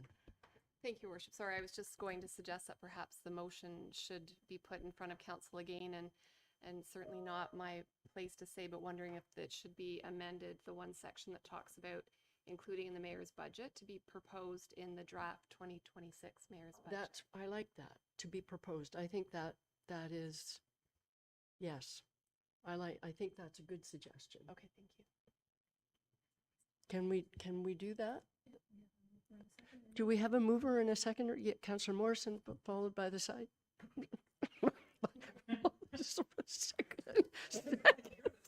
Seconded by Councillor Renwick. I don't even think she knew. It's just. Sorry. All right, I should be taking this. I am taking this very seriously. So, all right. Did you get that, Clerk Kalea? And proposed 20 to be included in the proposed. I like that. I think that is, yes, I think that's a great suggestion, actually. Thank you. All right, so everybody has read that and you're okay with not putting it back up on the screen? Okay, I will call. Oh, Amendment 2. So there are two amendments. Okay. So I'm calling the last one first, the proposed. All right. All those in favor of the last amendment, which reflects, which includes the word proposed mayor's 2027 budget. Sorry, Councillor Stone. Yeah, I have a question. Sorry. By including the word proposed means that it may or may not be Well, part of the budget, and we're saying we want You're- this plan to go forward. we are, and it is saying that it is like many other things we put in the whatever year we're talking about, the budget, it will be there for discussion. And you're right, in some respects, if you say including it in the proposed budget, it, depending on what council says, they might have a change of heart. Sorry, if I Yes, may, Your Worship. So CAO I do, Corey. if the clerk can kindly bring the motion back up. So the proposal that I had suggested was further up where it talks about 2026. So I would suggest that as part of the 26 budget, this be considered. Because obviously if council approves it in 26, then it's happening. So it's part of the operational budget in 27. We've already, we've already dealt with the 26 budget, so I'm not quite, I know we do have a false But Your statement Worship, your budget is coming back, it will come back for, for a false statement. yes, and I was suggesting that perhaps that just be part of the draft budget coming forward, but I'll defer to the treasurer. I think the decision is far more defined if you actually say, this is what we're doing, and we're in the 2026 budget, we're voting on it tonight and taking it out of working funds reserve. Okay. That's you. what this That's one, fine. so it's very definitive Mhm. as to, I think, just personally. So I'm Yeah. going to go back to one of I'll the leave it at movers, that, I Councillor Morrison. Yeah, I think what I took from the CAO's comments isn't that like we're proposing this to be added in. We're talking about the proposed budget. Like the budget is a proposed budget. So we're saying add it into the proposed budget. So whether the word's there or not, it doesn't change our commitment. You know, it's just added to the proposed budget that's in place. You know what I mean? That's my take. Okay, all right. So Councillor Stone? Just a quick one. So by saying as proposed in the budget, is this going to slow down us purchasing these buses and moving forward? Good question. Director McKenzie. This is a little bit new for all of us. I think we're trying to get around the two-year budget and the mayor's budget, but I think the intention is that it's almost like an in-year council approval. So once council approved it, it would be included in the 26 budget. We do have to come back and review the budget still. So I guess anything could come out of the budget at that time, but So are we just dancing around something that is pretty obvious? Like there's part of me that thinks we all understand the intent of what we're trying to do. So I feel like we're spending a lot of time around the addition of a particular word when we kind of know what we're voting on. That's sort of what I think. And it does beg the question. All right, if you're doing that, does that affect the order? Well, maybe not, but maybe it does. So I'd rather it not affect that, right? Have the impact. So I am going to go back, if that's okay with you, to the proposed wording. And what we did have the addition of proposed 2027 budget. And that's what I'm asking a question on now. Yes, Councillor Morrison. So technically it had to be removed from there because we don't have a proposed 2027 budget. So it wouldn't be appropriate So there. we're taking out proposed completely. We don't have a second amendment now. We just have the first amendment, which is before you. And sorry about that, Clerk Kalea. We are going back to the original as proposed by Councillor Morrison and seconded by Councillor Renwick, which is the an amended option 1A. So starting in July 1st, 2026, with the increased net cost in 26 of $148,500 to be funded by the working funds reserve and the full amount from the levy in 2027. So that's what is there any discussion around that amendment? Okay, I am going to call the question on the proposed amendment. All those in favor?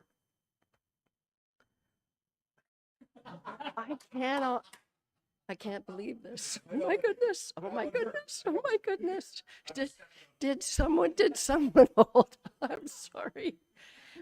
And that was unanimous. That was unanimous. So I am now calling the main motion as amended. All those in favor?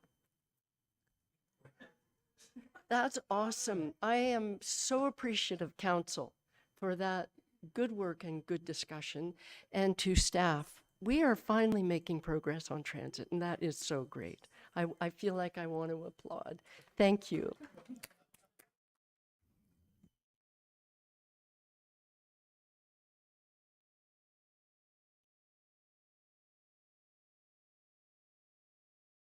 Would anyone like a 5-minute break, or would you like to, a 5-minute break?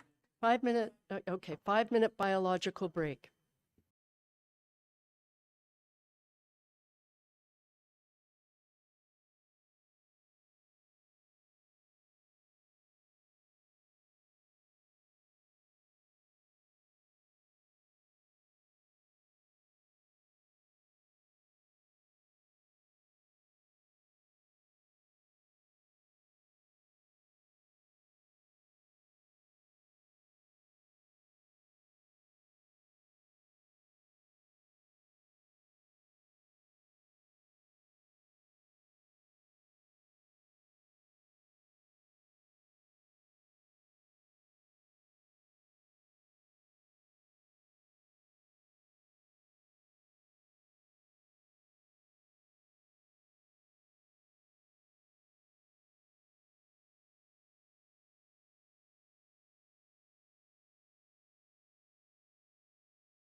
Okay, welcome back, everybody.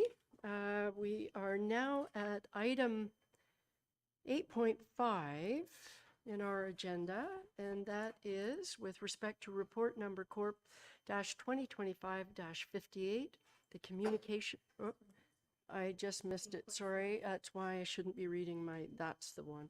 My apologies. We are at report number Corp 2025-54, Communication Tower, Florence Street, with respect to the Muskoka Community Land Trust. And I do have a motion, and we are being joined by Ian Parker to talk about this. And is Kirsten joining you, Ian? Maybe not. I have to read the motion first. All right. Thank you. I have a motion moved by Councillor Schumacher, seconded by Councillor Renwick. Whereas in December 2024, Council directed staff to proceed with conducting a geotechnical survey for the expectation of a self-supporting communications tower in Florence Street. And whereas in January 2025, Council also directed staff to work with the Muskoka Community Land Trust on the transfer of lands on Florence Street and to address the conditions and terms as set out in Attachment 1 of Report Development 2025-7 and report back. And whereas MCLT has commenced work on the background studies required to support the proposed change in zoning on the lands to urban residential high density, and whereas the town's communications tower occupies a significant portion of the lands, now therefore be it resolved that Council authorizes the reconstruction and replacement of the communication tower on Florence Street as a self-supporting tower at a cost of no more than $500,000 to be funded from IT Reserve, and further that this project be added to the 2025 capital project list. With that, I'm going to turn it over to you, Mr. Parker. Thank you, Your Worship. So as per the report, we are dealing with the Florence Tower located at the top of the hill, it being used by MCLT. We did, as noted, we did do the geotech survey on that location. They did confirm that we do have the capabilities of putting a self-supporting tower in there. There are a couple ways of doing it, but we do have the verification we can do that. Location of that tower, as it sits right now within that property, as we know, it is very much in the center of the property. The guy wires that are attached to that tower cover off the rest of the land. So we are looking at a self-supporting tower, which means you get rid of the guy wires. And we also get the opportunity to slightly relocate that tower to be better positioned for MCLT in their plans, in their location. On that tower, as it sits right now, the town is dependent on that tower for voice repeaters for all the public works vehicles. It's also there for all the fire vehicles. It also provides a bridge down to the Port Sydney Tower to hit a secondary repeater down there for both public works and fire, as well as it provides the bridge down to Barrie for dispatch. So all voice dispatch comes in off that. So those are our primary services on that tower. Our secondary services that we run is all our intertown connectivity for all of our buildings.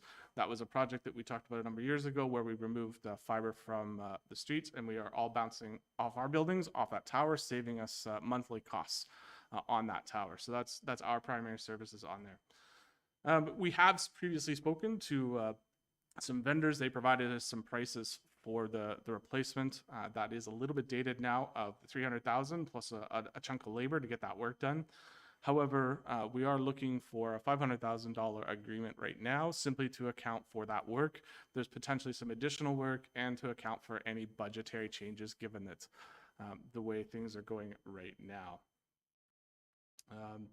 The current tower, as it sits right now, based on our documentation, is about 60 years old, which puts it a number of years past its best before date. That does not mean it's in a position where it's about to fail. We are getting it inspected on a regular basis as per CSA standards.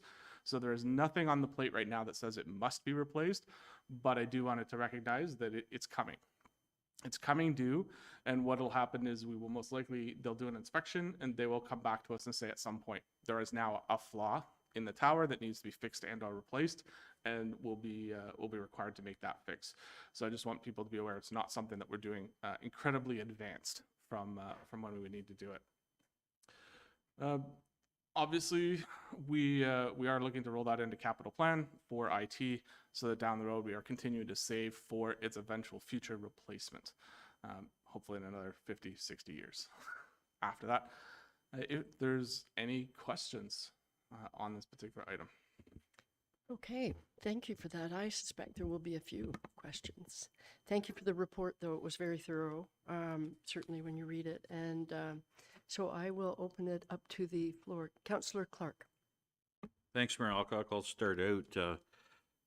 I'll just be very blunt. I'm not very excited about donating a piece of land that's going to cost us $500,000 to donate it. With 5 to 10 years of life still left on the existing tower, possibly, replacement is going to be a big expense. The land trust conversation's been going on for years now, long before my time here. And I'm concerned that if it doesn't move forward, that we're going to have spent $500,000 prematurely. I guess I have a question. I'm not sure who to address it to, but I just had a thought that because all this is around the transferring ownership of the property, can ownership be transferred to the land trust with a commitment on the title to the property from the town that we will replace the tower before building starts? Not sure if someone might be able to answer that. Director Maxwell. Thank you, Mayor Alcock.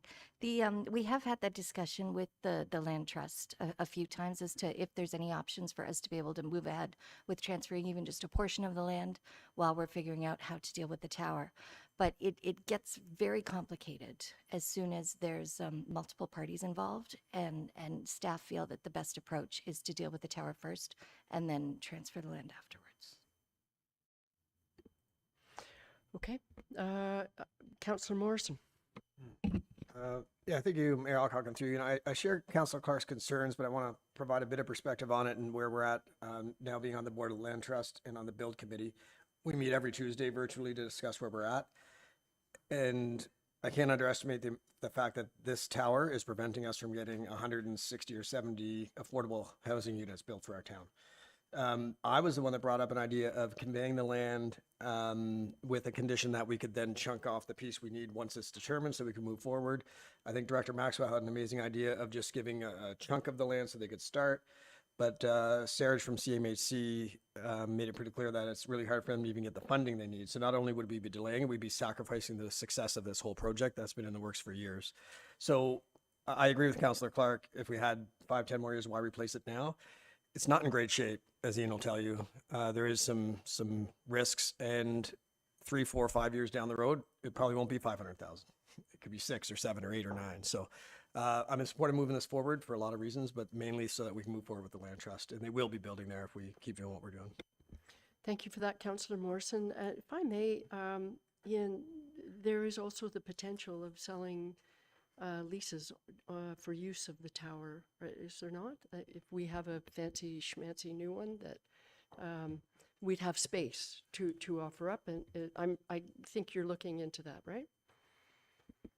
Your Worship, so there's a couple questions or answers there. One is reselling tower space at the moment is limited. The market's not huge at the moment.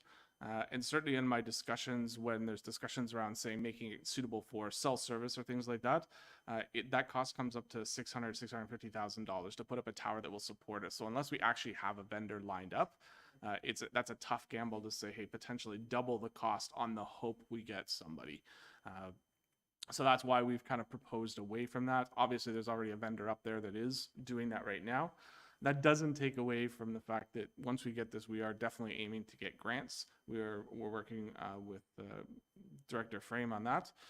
We do have potentially a couple of vendors who are potentially looking to partner with us in a couple of ways. So it's mostly just a commitment for the full value, but it does not mean that we're not looking at other ways of keeping that cost under control. Thank you for that. And that's really where I was going, that we are looking at those options. All right, thank you. Deputy Mayor Armour, followed by Councillor Cluche. Thank you, Worship. I think this question might be for Julia. It talks IT deficit. So can you explain what that means? Is that like a line of credit, or is that... So where's that money coming from? It's just out of the air, I guess. I don't know. Yeah, it's the IT line of credit. So we do have all of our capital reserves. We do have a few that are in the negative. There's MHP, IT, and fleet currently. So we're kind of borrowing from other reserve funds to fund that. So the intention would be that once we get this on the books, we would probably need to increase our IT funding in future years so that we can build that up even further so that it's out of the deficit.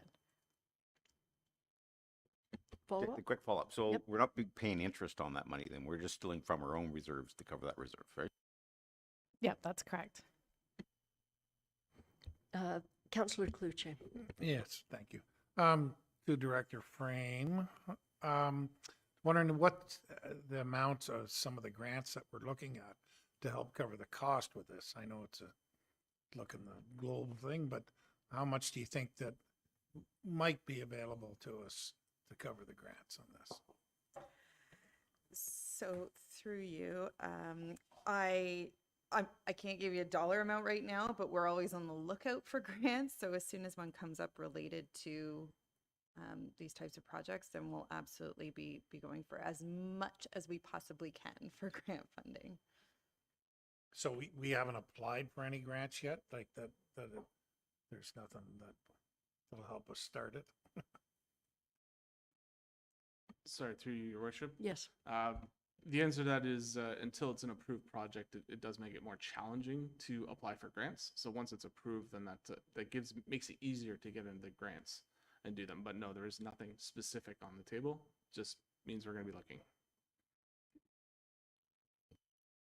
Okay. I'm not seeing any other hands raised or questions. Yes, Councillor So Clark. thanks, Mayor Alcock. Just one last comment. I guess one of the concerns and issues that I have around this is that to this point, and this is from somebody who wasn't here in the past and is now, that to this point, everything seems to have been to the benefit of the land trust. And that does concern me a little bit. And I understand what Councillor Morrison had stated about the importance of affordable units. And we all get that and we agree with that. But I just feel like we're being backed into a corner a little bit on this decision. And just spending $500,000 to donate a piece of property to make this deal work makes sense. And I don't know the answer. Sometimes a deal doesn't make sense. Maybe this is a deal that doesn't make sense. Appreciate those comments for sure. And I understand how looking through that lens, you can make that comment for sure. I'm trying to think of other housing projects that we've been involved with at the district level. And I know that sometimes, at the district, we provide funding to make affordable housing plans happen.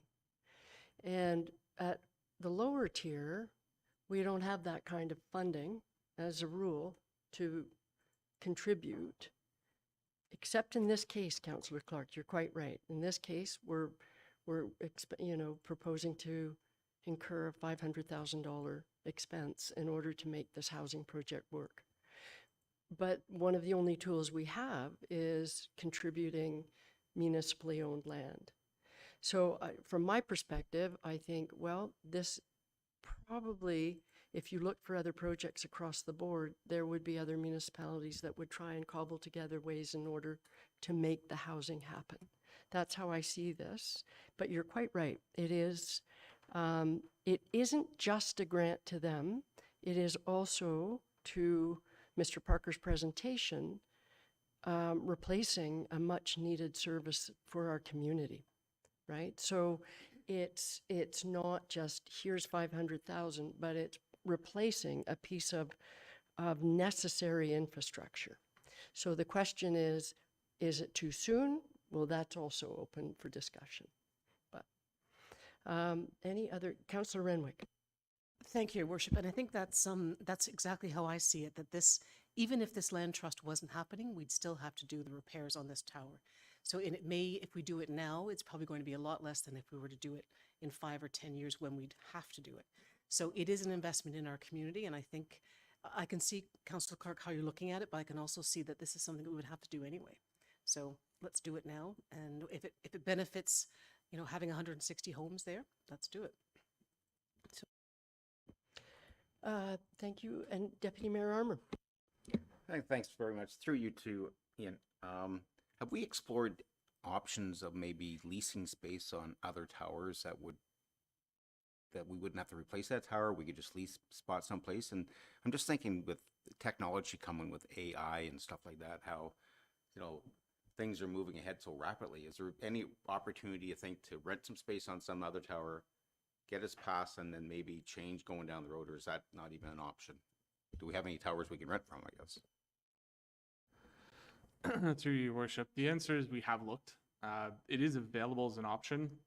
The pricing that we're getting is about $800 to $1,000 per antenna on a tower per month. So right now for Florence, what we would have to pay for is 2 repeaters and 2 bridging antennas. So we're looking at about $3,200 per month just to keep Public Works and the fire up and running. We don't foresee any technology coming up anytime soon that's going to replace that direct voice communication. And in fact, we replaced, because it was not working as well as it should have been, linkages that used to use the internet and things like that to get our voice communication from Barrie up to Huntsville to direct voice. So from that perspective, I don't see any new technologies. It's certainly in our radar right now. So let's give it 5-10 years that would be a suitable replacement, plus those other costs. And just to fill in that information, as I said, a number of our town services are connected off that, aside from just our Public Works and Fire. If we were to bring them back in, it would be more cost effective to back to fiber connections. That was previously about a $25,000 per year charge to the town to run on fiber. So that cost would also have to be factored in to switching to an alternative tower that's not owned by the town. Thanks for that. Thank you for that. Are there any other questions? Comments? Yes, Councillor Renwick. Thank you, Your Worship, and I apologize for this late, and I think this late question, but I think Deputy Mayor may have asked this, but Ian, does this completely depletes our IT reserve, does it not? Or does it actually put it into arrears?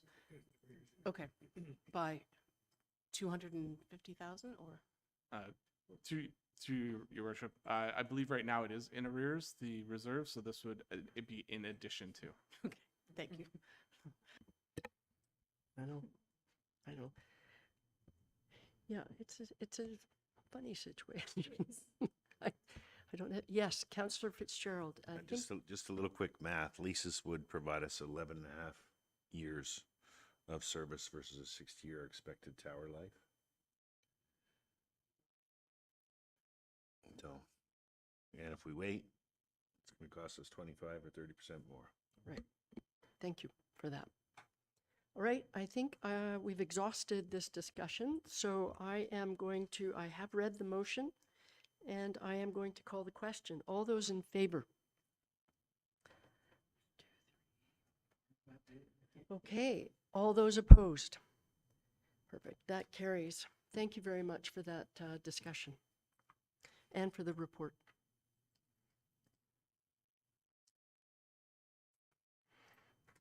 Right. Moving right along to our second item with Mr. Parker. It is with respect to report number Corp 2025-58, Communication Tower VK Greer School Port Sydney Tower repeater purchase. And I do have a motion. It has been moved by Deputy Mayor Armour, seconded by Councillor Cloutier, whereas in 2023, to improve and update infrastructure, Huntsville Lake Bay's fire commenced steps to improve their communication equipment systems, and whereas an adjustment was made to the repeater on the VK Greer School, Port Sydney Tower, to allow for the use of 2 channels, eliminating 1 channel to the Operations Department.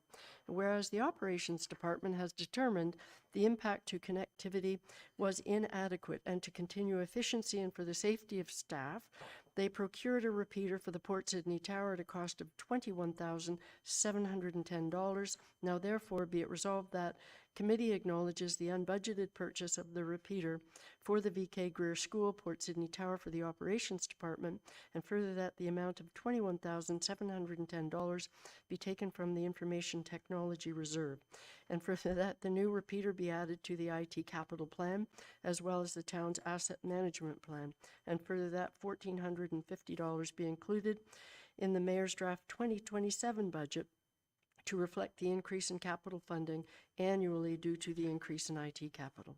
With that, I'm turning it over to you, Ian. Thank you very much. So this was an extension of the fire project that they were currently working on, where we are extending the fire services from a single channel to 2 channels in the Huntsville area, covering both here and Port Sydney, with the extended benefit of eventually linking the Lake of Bays fire towers with the Huntsville towers, requiring those 2 channels to make that work. And that also provides 2 channels back from Huntsville to dispatch down in Barrie. So that was the impetus for this. We did go through a number of changes in that project, and through miscommunication, misunderstanding on a number of parts, it was missed that repeater was going to potentially be required down at Port Sydney by the ops department, and as a result, a decision was made for it to be purchased. Going forward on that particular issue, we've made an agreement between Public Works and myself that IT will be taking over responsibility for all of the repeaters, so that in the future, there's no left-hand, right-hand potential issues. It's all being managed through one budget, one team, so that hopefully we don't see this particular problem happen again. So our apologies that it was a mistake and it was an issue, but this is the step forward to resolve it. Thank you for that. Are there any questions with respect to this report? Pretty clear. I don't see any, so I will call the question. All those in favor? All those opposed? All right. Thank you for that. And that carries. Thank you for your reports, Ian. All right. Now, moving to the next. Good. Moving to agenda item 8.6. Ms. McDermott, should I say, Economic Development Officer McDermott, I think I'm supposed to say. We have a report number Corp-2025-53, Physician Recruitment Update number 2. And I do have a motion that has been moved by Councillor Morrison, seconded by Councillor Stone. It is recommended that staff be directed to investigate both short-term and long-term options to support continued physician attraction and retention efforts and report back to committee in 2025. Over to you. So thank you, through you, Your Worship. As outlined in this report, I'm pleased to share that 4 more family physicians have signed the Physician Incentive Agreement since the last update provided in October 2024. This brings the total confirmed program number of physicians to 6. So that's been since launching the program in June 2024.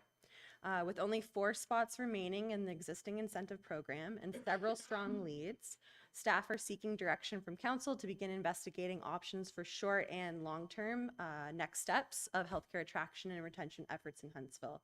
So these options are still going to be discovered. We're going to investigate, see what works best. They may include things such as short-term housing supply for locums and students, retention, that kind of thing. And of course, addressing the unattached patient wait list. So that is our main focus, of course. And I'm here to answer any questions that you may have. Thank you very much, and thank you for the report. It was really great reading it. And I think as part of it too, as the team that presented earlier, they talked about working with you, which is much appreciated. So I wanted to say that too. Are there questions about this report? I don't see any. Oh my goodness. There you go. So I am going to call the question. All those in favor? And that carries unanimously. Thanks a lot, Lauren. Thank you. Well done. All right, moving along to the next item, 8.7. It is with respect to report number Corp-2025-55 Capital Project Update 2025-5. And I have a motion moved by Councillor Fitzgerald, seconded by Councillor Cloutier. Be it resolved that an increase to the Muskoka Heritage Place locomotive boiler project be approved in 2025 for $60,000, bringing the total 2-year cost to $220,000. And further, that the $60,000 increase in project cost is to be funded through any donations received towards the project and the Muskoka Heritage Place Hartley Bequest Reserve, including any additional contributions received. and further that any remaining funding requirements for the Muskoka Heritage Place locomotive boiler project come from the MHP Capital Replacement Reserve, and further that Muskoka Heritage Place Maw House roof project replacement be advanced to start in 2025 instead of 2027 due to early roof failure at a cost of $10,500 to be funded from the MHP Capital Replacement Reserve. Aha! And Director McKenzie, there you are. Thank you, Your Honor. I do have a quick little presentation just to give you some updates on some of the capital projects that have been completed. So the first one we have here is the Medill Church Cemetery landscaping and interlock. So that's been completed. This next picture is, it was the Muscle project. Now it is the Move project. So this is during construction. And then here it is when it's been completed. That's exciting. So this was a user group request that was brought forward, and they've provided funding for this in addition to the funding that the town contributed.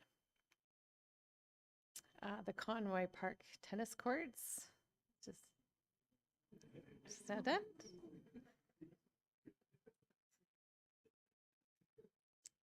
This next one is a forestry pump. So this is a vital piece of equipment, being lightweight, powerful, and capable of delivering high pressure and reliable water where needed. The pumps are designed to allow for pumping from natural water sources like lakes, streams, which often contain minor debris. So this pump is capable of pumping water over large distances and elevation. Oh, sorry. Thank you. So that one's very exciting too. Bunker gear is also known as turnout gear. It's a specialized clothing that firefighters wear to protect themselves when fighting fires. So it does include pants, coat, boots, gloves, and a helmet. The gear is made from material that resists heat and flames like Nomex and Kevlar to keep firefighters safe from extreme temperatures and other dangers. Sorry, I missed that one. So the next one is the Port Sydney washroom roof replacement. So this is it during construction, and this is the final. Looks great. And the last one we have here is the Thailand Park, which is at Echo Bay. Oh, sorry, I'm flipping two things at the same time. This is the Thailand Park Echo Bay. So that's it for that. So we do have a couple of projects that we did need approval for, so which is why it's at council tonight. The locomotive boiler project, we're waiting to award that, so that we're just waiting to get approval for that to before we award that one. All right, thank you for that presentation. I love seeing the pictures, especially that last one, the Highland Park, the project on Echo Bay. That was very exciting to see. Councillor Cloutier. Through you, Chair. Two projects in my ward, Conroy Park, the tennis courts are unbelievable. They look great, and Thailand Park is fantastic. It looks really nice from the land, but when you're out in the boat and look at it, it's so appealing. It fits in perfect. It's an unbelievable job. Looks really great, and all the neighbors love it. Nice to hear. That's great. Are there any other questions with respect to this? I don't see any, so I'm calling, Councillor Fitzgerald, you got your hand up just in the nick of time. There doesn't seem to be a lot of detailed information about the locomotive project in the report. Is this the current locomotive that operates, or is this the one that we're trying to restore? Is it what keeps us functional? I'm not very clear on that. Director Babineau, would you like to comment, please? Thank you. Yes, I'll do my best. It is the second locomotive that we have. The plan is to switch it from coal to diesel, and this is in our capital plan to move forward. But we needed to get it in the queue, so we have done the call out. We've only gotten one interested vendor to help us with this, but in order to get it in the queue to happen for 27, we need to secure that now, and the funding for that additional cost that's been outlined. So a follow-up? Yes? So eventually, this is going to be the primary locomotive used at MHP, or is it just a restoration project? Both of them need restoration going forward, so this one will then take the priority and the other one will then come forward. Okay, so Yeah. we need it for We for do need it. operations. Yes, sir. Thank you.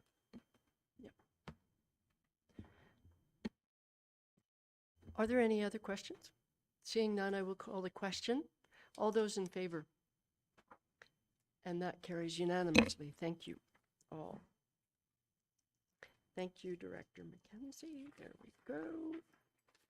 So we are moving along. I think this is our second last, or is this our last report before we go to bylaws? So report number Corp 2025-52, meeting efficiency options.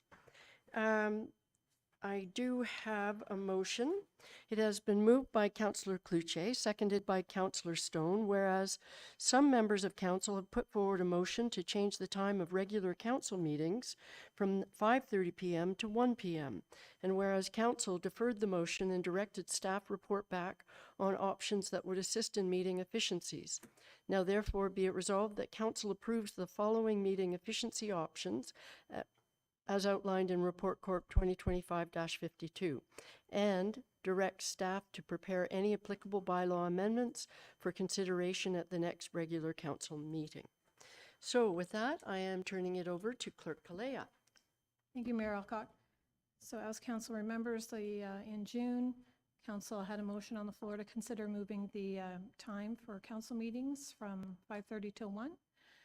At that time, council decided to set that aside at the moment and look for some meeting efficiencies. I know we still have that motion coming up on the agenda, but this motion first to look to see if council is interested in any of the options in the report.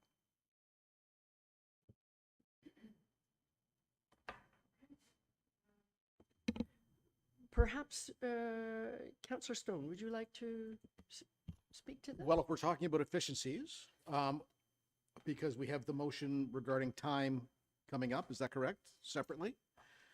So just speaking about efficiencies, I would like to encourage staff to use consent agendas more often. And the consent agendas are simply things that's almost assuredly going to be ratified by council without much discussion. So put those in a grouping and we'll approve all of those together. If we want to talk about them, we can, but it speeds up the meeting greatly and we use it at district.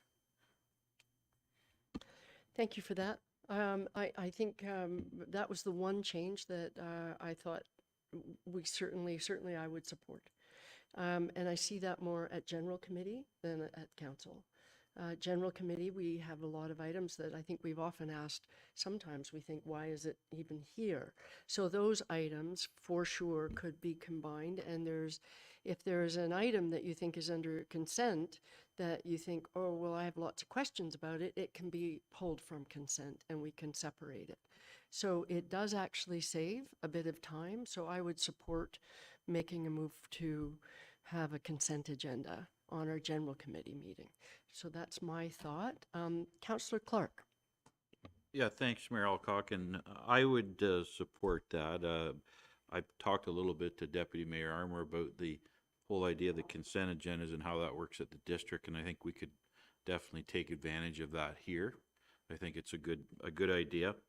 A couple of the other things that I noticed in the report were setting time limits on presentations and a maximum number of presentations. That kind of makes sense, I think, to me. I also think eliminating reports from committee would be fine unless there's an important update because we all see the minutes anyway. So I don't have an issue with that. The only thing I don't think I would like to change would be the deputation time. So right now we allow for 10 minutes and I kind of feel like that's enough. Sometimes it's too much. But I think 5 minutes would not really be enough time for someone to give a proper deputation. So I don't think I'd like to see us change that. Thank you for those comments. I concur with almost everything there. A case in point was tonight's deputation. They were twice as long, but I certainly didn't want to cut them off. It was very important. So I kind of like what we currently do with deputation time. So those are a number of comments. Deputy Mayor Armour? That's why we're talking about deputations. I'm just wondering, can you determine one deputation from another and how long it should be, or do you always have to have that 5 minute, 10 minutes? So if someone's coming to talk about, I don't know, something like speeding on their road, can you limit their deputation, or do they get full 10 minutes also? Through you, Mayor Alcock. I don't think we should be doing that. It's always up to the chair to decide if they want to give the person longer time than they need. Usually the questions are after the 10 minutes, but sometimes when the deputation is short, they'll do it within the 10 minutes, so it ends up to be 10 minutes anyways. But I wouldn't say that would be our role, that would be the chair. Thank you for that question. Councillor Clark? Thanks, Mayor Alcock, and just sort of to piggyback off of what Deputy Mayor Armour said. So a lot of it maybe comes down to what's a deputation and what's a presentation. So like tonight, I would almost consider what we've seen tonight more of a, at the beginning, was more of a presentation rather than a deputation. So, I mean, maybe there needs to be some clarification as to what a deputation is and what a presentation is. Thank you, Mayor. Clerk Clea. Thank you, Mayor Alcock. So how we classify that is if a member of council or a member of staff need somebody to come to help them with a report that they're working on. Sometimes planning has the district come. We have the garbage matters that we wanted the district to come and do presentations on. So that's kind of an invited presentation, or if we give out a award or certificates or that kind of thing. A deputation is when the person has requested to come because they're asking for something. That's how that is kind of. To follow up, while we're talking about deputations, to me, I like the idea of limiting the number of deputations per meeting. So whatever that number is, I don't know, but we could set for general, maybe the maximum number is 4 or something. But there was a suggestion that maybe some deputants could just go through their ward councillors, and I think delegations are really important, deputations are really important. They're an important part of what we do. That's just my feeling. So, and sometimes they do that anyway. They prefer to do it, and that will continue. But I think we still allow for deputations from members of the public. I think it's important. So that's my thinking. Councillor Stone. So as Tanya mentioned, it can be up to the chair. If we have an issue where there's going to be 30 people that want to speak, well, the chair can ask that nobody repeats what's already been said, and we'll have to step on the people that cross that line, and or perhaps for that particular event, limit the deputations to 5 minutes. We can make that change at the table. Thank you for that, Councillor Stone. I think, from my perspective, this isn't like planning, right? I mean, planning, we already have a set standard, and you know the process more than all of us. So that is something that is fixed. That's what we do. I don't see as many delegations or deputations in general committee that mirror what happens at planning. I think it's a different type of forum. Yeah, just my thought. Councillor Renwick. Thank you, Your Worship, and thank you, Tanya, for the report. My question, though, is about deputations, and could you just explain what that means in, so deputations, number B, or letter B, only allow deputations on committees and not at council? So no deputations like the one we had this evening at council, so it would not happen at council? Through you, Mayor Alcock. That would be true. I think we were going off of the issue was to try to address the length of a council meeting, not necessarily a general committee. It was the evenings that were problematic to some, so we were thinking one of the ways to address it is to not have deputations and funnel them through to general. So that is correct, it wouldn't have happened. Thank you. And follow up? Thank you. Councillor And if I may, I understand why we're looking at these options, and if the objection or the object today is to shorten the meetings, yes, this will do it. But I personally don't think we need to shorten our meetings. I think what we are tasked to do as a council, this is part of it, and I think allowing someone to speak for more than 5 minutes, 10 minutes is fine. I have all the time in the world for people that want to talk to us, and I think this is the forum for them to do it. I know, and Tanya, this is not anything against what you've done. We've tasked you to look at these options, but it takes us back to the fact that we're looking at changing our time from 1 o'clock to 5:30. We're not discussing that right now. That's a separate motion. I don't think we need to change the timing at all. So that's just what I. Thank you for that, Councillor Renwick. And again, to repeat, these were just all kinds of possibilities, and I concur with you. I like having deputations. It's an important part of what we do. I like having them at council, and I like having them at general. It's an important part of our work. So I agree with you on that. Councillor Fitzgerald. Thank you, Your Worship. I think the original intent of the time change was that some of us are sometimes exhausted by the course of the day and the length of the meetings, or not the length, the time. So I get up at 4:30 every morning, 5 o'clock. So if we're here at 10 o'clock, are we providing our best decision-making capabilities to our constituents at 10 o'clock at night? Thank you for that, Councillor Fitzgerald, but we're not talking about the time change at this point. We're talking about the efficiencies. Sorry, I'm sorry. But maybe we could close down the efficiency discussion, because I think we've all sort of we've sort of raised the things that we kind of think make sense. And this is a question to the deputy clerk, because she's sitting here. Do you need very specific, have you heard enough from us to sort of take away? Are there a couple of takeaways, or you want us to be very specific and put in something like consent agenda? I know I can't do a straw poll, but I think probably there's, most of us around the table are supportive of consent agenda. How would you like us to approach this? So I heard a number of options proposed by Councillor Clark. Option 1A, 2C, 3A, and 7A. I didn't hear a seconder on that.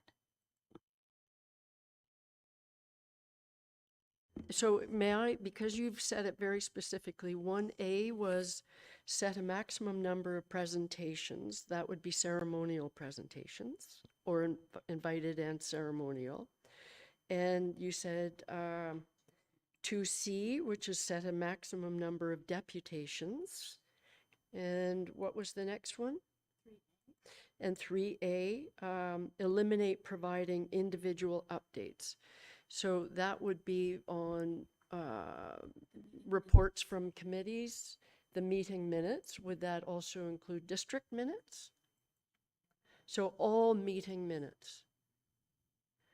All right, so let me go through that. So just generally a comment on setting a maximum number of presentations and delegations or deputations. What is the thought on that? Deputy Mayor Armour, and then followed by Councillor Cloutier. You know, thanks, Your Worship. I think we do that now. When we do agenda reviews, we actually look at how many deputations come and the value of the deputations, and we request that the clerks reach out to them. And we do. So personally, from my perspective, I think we just leave things status quo and just add the consent agenda, because that's going to speed things up right there. And I don't think we need to change anything else in our meetings. Okay, thank you for that. And I totally agree about when we do agenda review, we kind of do that now. If we had a list of 8 possible delegations, we try and go through and say, what can we defer to the following month? So we kind of do that. And I hate to provide a limit just because, in case then we have 5 that are absolutely necessary and we can't do it. So I agree with you on that, and I'm seeing a lot of nodding on that one. So that would include 1A and 2C, and then the eliminate providing individual updates on all reports. Perhaps there was a recommendation somewhere in the report where you only highlight what is absolutely critical. I have to confess, I know it doesn't look like it, but I have been trying to do that with district updates, where when I think it's really focused on Huntsville, that's what I try and highlight. But maybe that's, you know, any other comments on that? I think Councillor Cluche, you had a comment. Oh, it's not with respect to district minutes because that is considered a requirement? The district minutes, the district minutes are referenced under option 8B. But it's still, it's still the same issue. We could do that if we wanted to. Yeah, it's just under a different option. Okay. Thank you. Councillor Cluche. Thank you. I fully agree with Councillor Armour. I think our deputation, we have to keep them, our presentations, that's public time. That's their time to come and talk to us. So I think we should move on here. I think we've done it. We've talked enough here. All right. Nobody wants to make any more changes and get on to the Okay, next. subject. well, Thank okay, you. then I'm, at this point, the only thing I've added in the blank is consent agenda. So Councillor Morrison, and then we will move on after Councillor I'm Morrison. going to owe Councillor Cluche lunch for dragging on. The only thing I would say on the District of Muskoka one, instead of going through all the committees, it could be District of Muskoka update, and the mayor could say, any updates from the district worth mentioning. You know, it doesn't have to be each committee, I don't believe. Just a thought. Otherwise, I agree with everything. Okay, and we didn't decide on the committee updates, the minute updates. Did we decide on that? So we're not doing that? Councillor Renwick. Thank you, Your Worship. I don't believe we've decided, but if I look back on what Tanya provided to us about the amount of time spent on, you know, the BIA, the Chamber, HMATA, it's 30 seconds, it's a minute. You know what, to share something, let's keep them in there. And I kind of agree, and here's why. You're right on the timing, but we're all ready. Tonight, when I went around, several said, you've read the minutes, any questions? So we're already doing it, So I don't think we need to add, we have to do it, we're doing it. And I think the way we deal with district minutes is I can ask, as you proposed, Councillor Morrison, or just say, when you do your update, what do you want to highlight that's whatever? And I think that doesn't require a big change other than just we'll do it. So all I have, sorry, Deputy Mayor Armour, and I'm trying Not to to move carry on. this on, I'm trying to move on I'm to. trying to move on. I just, the only, when we're given updates on minutes, district minutes, it's important for those who may be watching. Yes. Because otherwise they never hear what's actually happening. Yes. So I think that's important. If we're talking about spending $500 million on this road in Yeah. Huntsville, how else would they hear about it unless we did an Yeah. update? So I think we need to stay with it. As I say, it's quick, easy, and let's move on, as Councillor Cluche said. Okay, all right, I hear you. So at this point, I've read the motion, and two words that I've added would be, as outlined in Report Corp 2025-52, consent agenda. So we have to That do would be an one. amending motion. Okay, so I need a mover, so Deputy Mayor Armour, followed by Councillor Cluche, seconded by Councillor Cluche, to do an amendment to add, be it resolved, okay, I have to read it. So be it resolved that I can't, I have to have my The glass. following options, Be it resolved the following options. number be added to paragraph 3, Number added to paragraph 3, 5C. 5C. Do you want me to read 5C? Yes. Well, 5C, I think I can And read it. 5C is use consent approvals for any reports for information only and/or non-contentious matters. Perfect. Thank you. That's good. So I've read the amending motion. All those in favor? Councillor Renwick, I didn't ask if there were questions.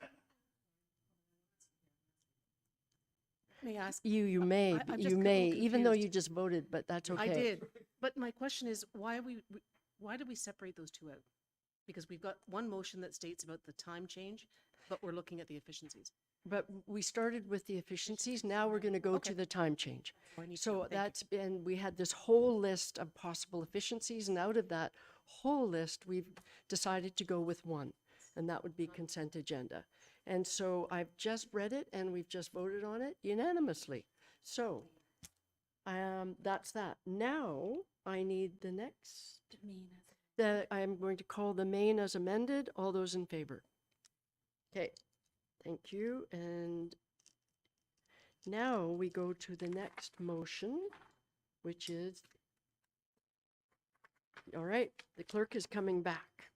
But while she's doing that, I am going to read the next motion. It has been moved by Councillor Stone, seconded by Councillor Cluche. Be it resolved that Council approve the following amendment to the 2022-26 Council and Committee calendar adopted by Resolution 286-22. Regular council meeting start time, 5:30 p.m., change to regular council meeting start time, 1 p.m. And I think you spoke to this earlier, Councillor Stone, so you don't need to speak to it again. Perhaps Councillor Cluche would like to speak to it. Thank you, Chair. Excuse me. Going further on this, I look at it, we have our staff here till sometimes 10 o'clock at night, 11 o'clock at night. They've started at 8 o'clock in the morning. They're up early. As some of us, we're not all retired, even though some of us are in that change, but we still all get up at 5:30 in the morning or 6 o'clock in the morning to go to work. Some of us not real estate agents, but so it's just, I think you know, you can either do 1 o'clock in the afternoon or 9 in the morning. I just think it helps us be a little bit more efficient, not it'll help make better decisions, I think, more clear decisions. We don't get rushed sometimes. And the thing, we can hear people more, like, you know, we're just talking about our deputations. The deputations, well, when we have 5 or 6 of them, by the time the 6th one comes along, it's okay, you know, we're rushing them. So I just think it's just a little bit better for us as a council, our staff. It's part of their day when they come in here, rather than staying, basically doing 2 days' work on the day of the meetings. And I think people will still come to the meetings. People that want to be here are going to come here, whether it be at night or during the day. If they have something to bring to us, they're gonna bring it to us. So I just that's my thoughts on everything, and I just think it'd be better for an overall time change. I realized the last time it was changed for transparency, but now we have live TV, everything going on here, so it's pretty available to everybody. And if somebody can't make a meeting, it's easier to get in, you know, a live stream in during the day if you're away somewhere or whatever. Okay, thank you for that. Are there other comments? Councillor Fitzgerald, you had comments earlier about this. Maybe you said them. I think you may have already. My light's on. Thank you, Your Worship. Okay. Yeah, I think part of the discussion we had was, are we capable of making the best decisions for our constituents late in the evening? And I think a lot of times you look around and things end up at the end of the meeting, and they're tough things to discuss and make a decision on. And maybe it doesn't get the full attention it deserves, or our full attention. So, you know, we all do our best work as soon as we're up in the morning. Why are we waiting till 1 o'clock? Why don't we have it at 9 o'clock, like general? And then it's a regular staff day. We're all fresh. You take your break for lunch, you revitalize, and you're fresh for the afternoon. I don't know where 1 o'clock came from. I think one of us was missing last time we had the discussion, but morning's the best time to get things done. Certainly what they do in Georgian Bay and Lake of Bays. I'm Councillor Renwick, followed by Councillor Morrison. I do my best work at night, so I'm just going to say that. But you do too. I don't think at this time, thank you, Your Worship, I think that I think we should keep it at 5:30 for the rest of this term. I don't think there's any reason that we as counselors, we are very capable of making a decision in the evening. And I think I can stay up past 10 o'clock on one night, one night a month. I can do that. And I think staff can do the same thing. And I'm not here for staff. Staff do an excellent, excellent job, and I applaud the work that they do, the time they put in, but I'm here for my constituents. I'm here for the fact that if they want to listen to us or come to an event or come to our council meeting, we're here in the evening when they're available. We started off like that 3 years ago. Let's go one more year, finish it off, and maybe for the next term, let's do it at 1 o'clock. I'm not going to be a stick in the mud and say, okay, I'm absolutely not going to vote in favor of it. If everybody else wants to do it, I will do it. I just don't see the reasoning, the rationale that you're providing to me saying that we are too tired at 10 o'clock at night to make a decision. I don't agree with that. And I don't think staff, for example, today, if I may, we had a corporate services meeting this morning at 10 a.m.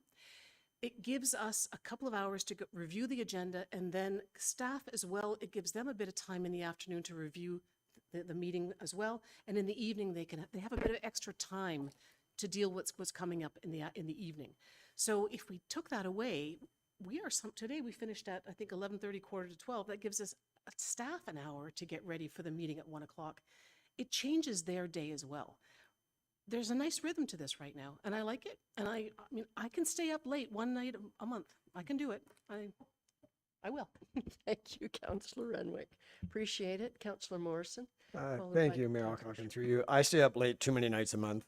I'm the opposite of Councillor Fitzgerald and Councillor Kuche. We'd probably meet each other when I'm going to bed and you're getting up, Councillor Fitzgerald.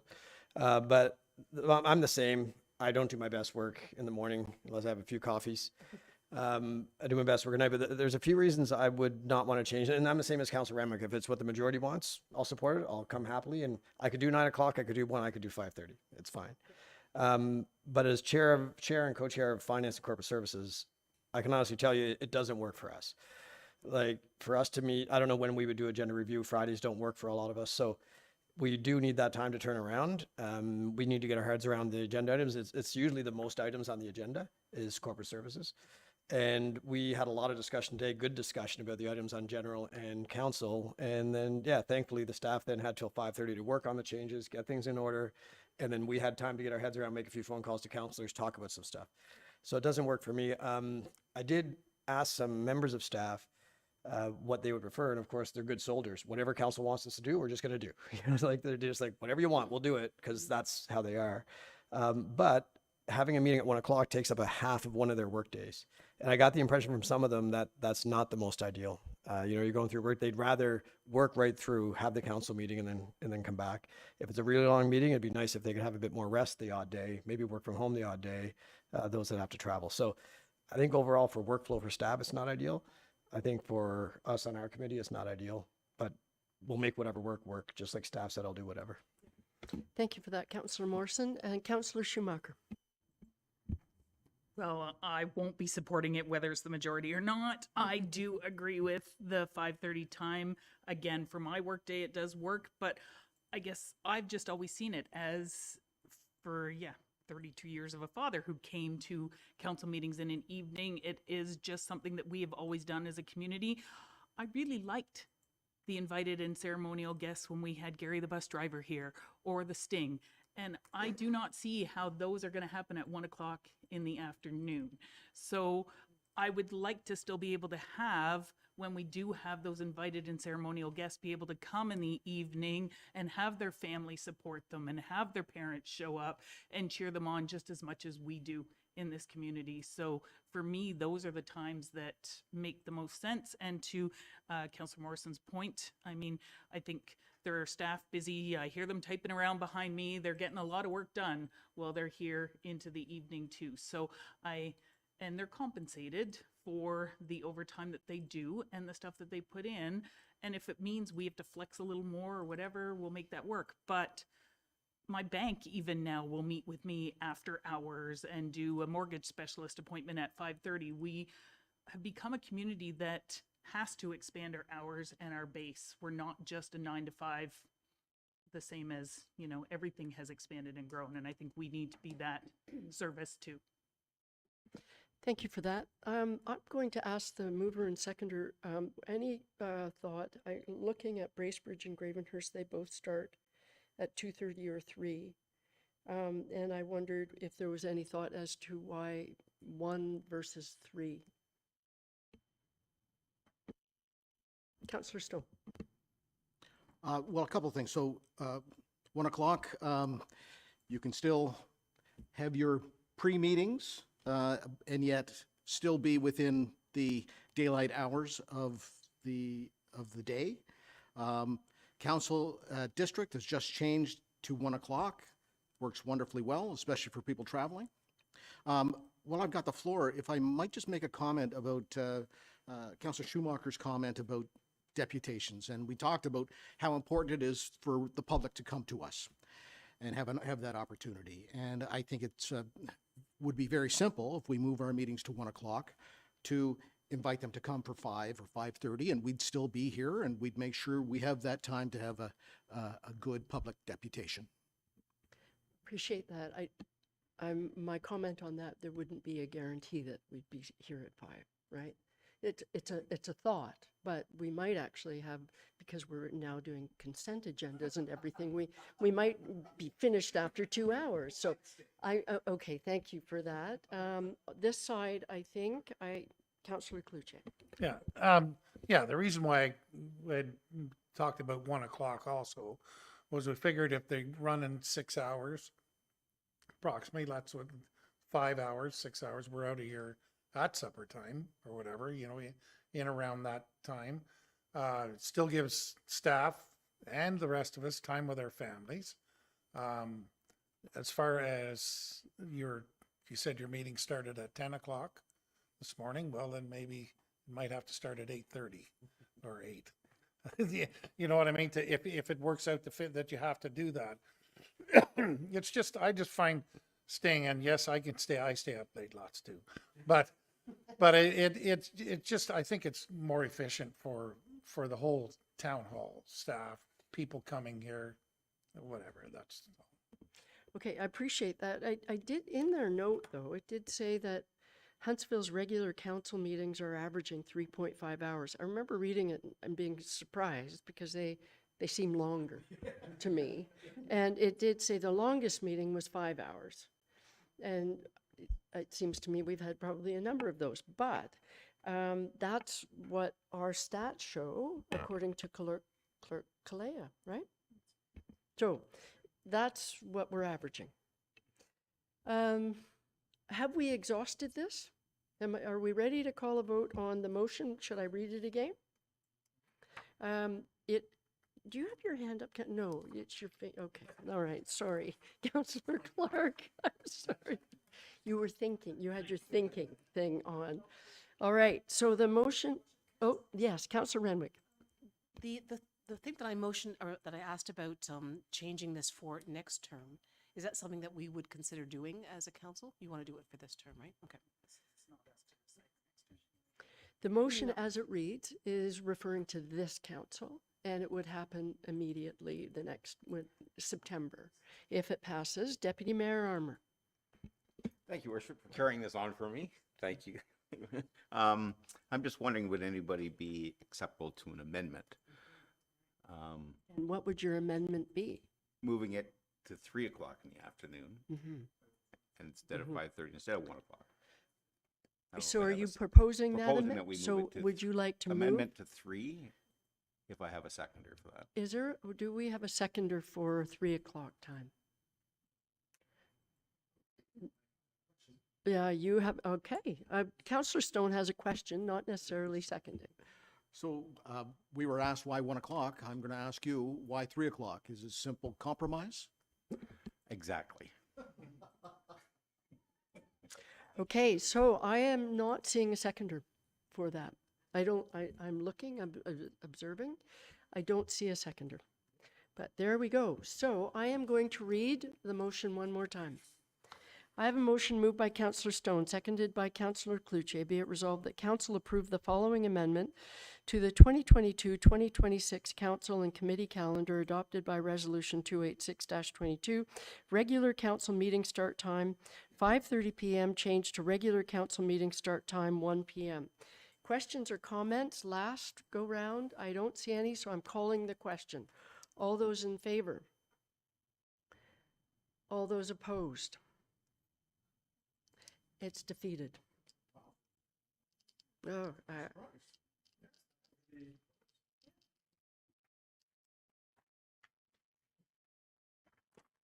thank you. Thank you for that. Fulsome discussion. There you go. I.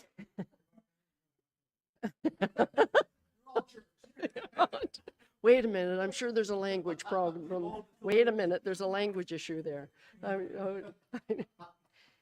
You know, I think it's interesting. I appreciate the fact that the motion was put forward, but from my perspective, something like that, I think, might be considered near the end of term or the beginning of the next term.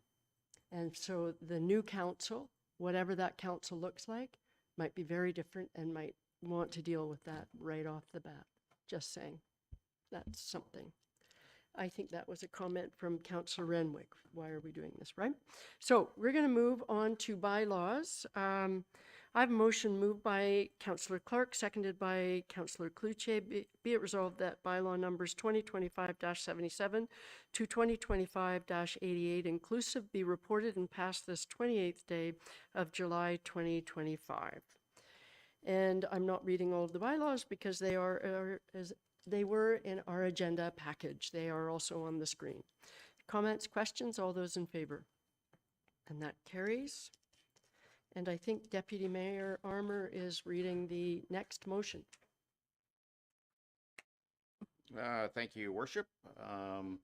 Moved by Councillor Morrison, seconded by Councillor Schumacher. Be it resolved that bylaw 2024-89 CPP Labie and Stevens 0L4C11BR be reported and passed on the 28th day of July 2025. All those in favor? And that carries. I'll turn the chair back to the worship. Thank you very much for that, Deputy Mayor Armour. And we do not have anything under previous business, but we do have new business, starting with our deputation discussion from earlier this evening. So I don't know, do we have a draft motion prepared for that? We do have a draft motion, so I would like to put it, and we do have a mover and a seconder. Would that be Councillor Stone and Councillor Morrison? Okay, that's great, and we're putting it up on the screen. I will read it.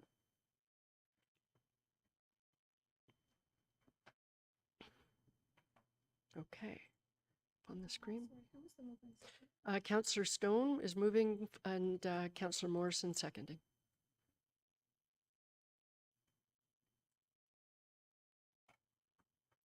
What are you two? What are you two? Oh, yeah, exactly. A little bit. So I have a motion moved by Councillor Stone, seconded by Councillor Morrison. Whereas on July 28th, 2025, the Muskoka-Algonquin Ontario Health Team requested additional funding of $25,000 per year from 2026 to 2028 for the Healthcare Human Resources Recruiter Program. Now therefore be it resolved that a contribution of blank annually be included in the Mayor's draft budget for 2026 to 2028 for consideration, and further that the annual contribution to the MAOHT be funded through the Municipal Accommodation Tax Reserve. All right, with that, would the mover and seconder like to speak to this? Councillor Stone. So very simply, I would like to continue what we've been doing to assist with the recruitment, and it would be $25,000 for the next 3 years. You'd like to include the 25,000? I would, That's yes. all right. Okay. Thank you for that. Seconder, would you like to comment? Yeah, I don't think it needs a whole pile of discussion. No. I just think it makes sense. Coming out of MAP tax, let's do it. Okay. Any other comments from council? All right, I will call the question. We are including the $25,000 in that blank and calling the question. All those in favor? And that carries unanimously. Look at that. Thank you. Thank you both for putting that on the table. So we are moving to agenda item 11.2, Accessibility Advisory Committee appointments. I do have a motion moved by Councillor Schumacher, seconded by Councillor Clark. I guess yeah, that's not it. Not a conflict. Is that a conflict? No. Okay. All right. Fine. That's fine. It may be a little bit, maybe a bit of a conflict. I'm changing that out, seconded by Deputy Mayor Armour. How's that? Be it resolved that the following change to the 2022 to 2026 Accessibility Advisory Committee membership adopted by Council Resolution 27-23 be approved effective August 1st, 2025. Additions: Andrea Clark, Natalie Little, and Stanley Molson. Are there questions or comments with respect to these additions? All right, seeing none, all those in favor? And that carries unanimously. All right, moving right along to agenda item 11.3. I have a motion moved by Councillor Clark, seconded by Councillor Morrison, whereas committee approved the request for 7 light installations in the downtown core presented by the Huntsville Lake Bays Chamber of Commerce via resolution GC 176-23, and whereas the light installation ownership and maintenance has been transferred from the Huntsville Lake Bays Chamber of Commerce to the Huntsville Municipal Accommodation Tax Association. And therefore, be it resolved that staff be directed to work with HMATA to facilitate the completion of the approved light installation in the downtown core, and further that the Director of Operations be authorized to sign any necessary agreements with HMATA. All right. Questions or comments about this? Seeing none, all those in favor? And that carries unanimously. Thank you all. And moving right along. Okay. This is a long one. It has been moved by Councillor Stone, seconded by Councillor Morrison. Whereas council has been approached by the Huntsville Pickleball Club to install 2 new pickleball courts, the installation of which would be fully funded 100% by community donations. And whereas members of the Huntsville Pickleball Club would like assurance that the project is approved in principle so they may begin to fundraise for the installation. And whereas the Huntsville Community Fund was established to collect donor dollars to support council-approved projects, programs, or initiatives. And whereas funds collected through the HCF are eligible for charitable donation receipts and cannot be refunded to donors, so approved projects, programs, or initiatives must have the support of council. Now, therefore, be it resolved that the HCF be authorized to collect community donations to support the following project that must be fully funded through community donations in order to be implemented. 1, installation of 2 new pickleball courts for the purpose of supporting the Huntsville Pickleball Club. And further, that staff be directed to identify an appropriate location for the installation of the 2 new pickleball courts. And further, that once community donations in the HCF project have reached $200,000, the project be included in the next community and user group budget request report to General Committee to identify the location, costing for the installation, ongoing operational costs, and the annual capital contribution required. Councillor Stone, would you like to speak to this? Most of it's described in the motion, so I won't get into those details. I just wanted to say that this is the first time in the 10 years I've been on council that a user group has offered to pay 100% of a new facility. And as soon as I heard that, I said, whatever I can do to help. So this gets us going, gives them an opportunity to give money, get a tax receipt back, and hopefully we can get the new pickleball courts quickly that they fully pay for. Okay, thank you for that. Councillor Cluche. Although, through you, Chair, although it is a great idea, it's 100% that they pay, but we are short-staffed on that site already. So we have to remember, if we're taking this donation of this being installed, and yes, it's unbelievable they're paying, it's got to take staff hours to maintain it and look after it, and dollars going forward. So, it's just a warning that when it comes up next year, or when we go to restaff after these are completed, that we're going to need extra staff. Just a warning, that's all. Thank you for that. Councillor If I can Stone, just- would you like to respond? Just respond to that, just that it's already in the 2027 perspective of what we're planning. We already know that we are planning to do these in 2027. 2030, I think. What's that? I think 20, we identified funds to be taken from our development charges, but I think the actual installation date was 2030. Am I wrong? Oh, In the DC study, sorry. in the DC So, study. but nevertheless, to your point, we did identify, no question. And so it is part of our work plan. Yeah. Yeah. So Councillor Clark and Councillor Morrison, I'm sorry, did I miss you? Councillor Clark.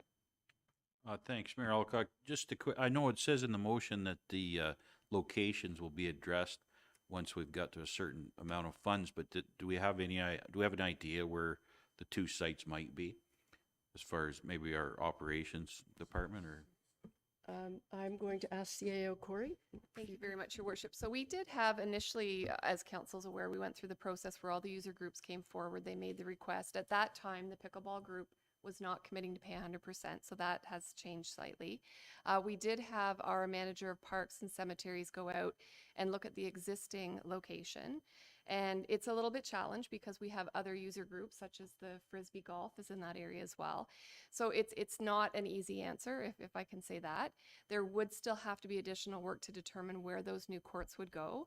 I have had conversations with our team, and there is a mechanism that we could utilize through the Huntsville Community Fund, which again, as council's aware, was established to collect funds specifically for a certain purpose. So we have had conversations that could be an avenue as well, whereby if council felt that they would like to commit to that, because it is in our DC study as well, and there's certainly an indication that moving forward, council's interested in having additional courts, but it hasn't been determined where they would go. So if the club is looking at a commitment from council, it certainly could be something that could be considered through the Huntsville Community Fund, and then the donations could flow through that. And then when, I guess, the next council is looking at what they're doing for their 4-year term, they could decide perhaps on where that location went, as well as the resources, to Councillor Clucci's comment, to support the maintenance of those pickleball courts as well. So there's been lots of conversations, and I know Her Worship has had those conversations as well. She has, and thank you for that. So by the suggestion of the community fund, this would allow the people who contribute to the pickleball courts to receive tax receipts. And I think that was one of the big issues too, that they want the commitment so that they can start the fundraising and get the tax receipts. My question would be, we still have not set up our community fund yet. And how close are we? That would be the biggie. Director Frame. Yeah. So through your worship.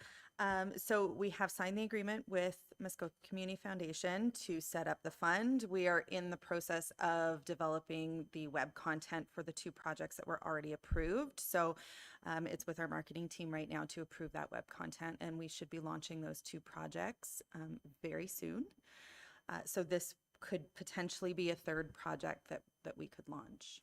So that's very useful. What we could do then with respect to this motion, in fact, would be a much simpler motion, which would be to add this project to our community fund. And does it? Sorry, through your worship. Does it say that?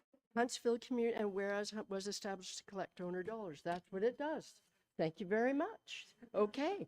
I now need to understand what I read. Okay. Thank you very much for that. Councillor Morrison. Thank you, Mayor Alcock, and through you. I echo Councillor Clucci's caution. I wouldn't say concern necessarily, but caution, because it goes into our asset management plan. There's money goes away. It's great. The reason I'm very supportive, and I think the reason Councillor Stone brought this forward, is this just allows them to start fundraising now. So we're letting them go forward. And I've had lots of chats with some of the pickleballers. I know it gets a bad rap. Why are we just giving these retirees a place to play sport? But when you think about it, these people support all of our other facilities, like the Summit Center and the pool and the theater, and they probably don't use them. And it's great for their mental health, physical health, keeping people healthy. So I love it, and I'm very supportive. Thank you for that. I certainly know a few people in my community who will be very happy about this if it passes. So, any other comments? about this motion. I've read it. I'm going to call the question. All those in favor? And that carries unanimously. Thank you for that, Councillor Stone. All right. I just made it. There's a typo. Okay. All right, moving right along. Oh boy, oh boy. Okay, that was our last motion. We're moving to general information. We, under the first item, 12.1, traffic calming. Brandon, are you doing, Randy, are you doing a little update, quick update on this? Okay, way to go. Brandon.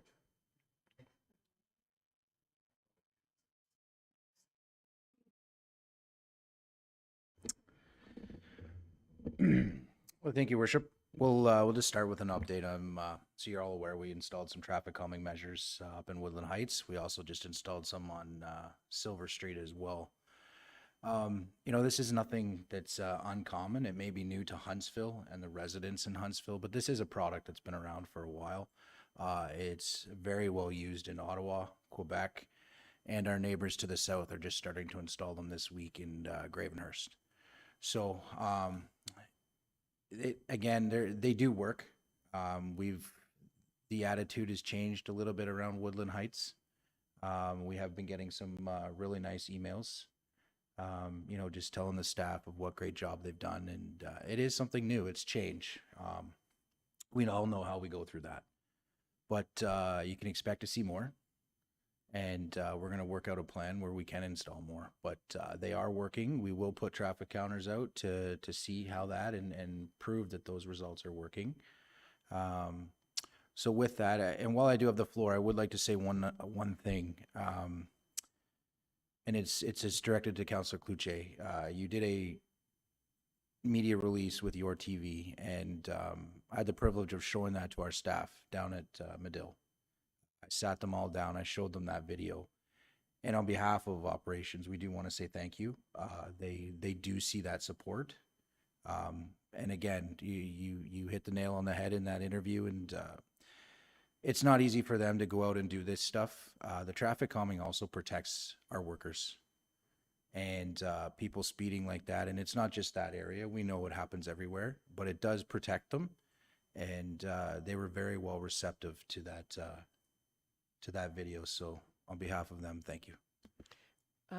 Brandon, thank you very much for that update. And I just want to say, I think it's great we're putting in the traffic calming. I received a comment from Mayor Ward from Armour Township, and his daughter lives on Silver Street, and he was absolutely thrilled and wanted to thank staff and thank council for making the decision for exactly the reasons you raised it, safer for everybody. And so, thank you. Are there any other comments with respect to the update? Yes, Councillor Clark. Thanks, Mayor Alcock. Just a quick comment. Thanks, Brandon, for your report. And I'd just like to say that I think that these are, I get a lot of phone calls about speed, concerns about roads, and I think that this might be an option that we can look at more roads on. And I'd like to put a plug in for the residents on Haynes Road. If we ever have an extra set of calming measures that we can put out, they would love to see that on Haynes Road. So I would certainly echo that. That's a great suggestion. Thank you. Brandon? Thank you, Your Worship. It's great that you brought that up. We have actually bought other traffic calming measures. And it is shows your speed, tells you to slow down, the exact same ones you see on Riverside Public School. And one will be going up in the next week on Haynes Road. So. That's great. Okay, thank you for that update. That's great. I don't see any other questions. Good. All right, so our next general information item, Ontario Land Tribunal bylaw. That was really just for information only. Director Maxwell, did you have anything to add? I did have a question about it. Thank you, Your Worship. This was, the OLT decision was rendered, and so, and it's an administrative item. We add the bylaws so that we can assign exception numbers to them. So. That's great. I did read parts of it, and there was reference to more work to be done conditional on looking at the wetland areas, and I forget the wording, I should have written it down, and I wondered if that was something that we requested, and that was part of the approval.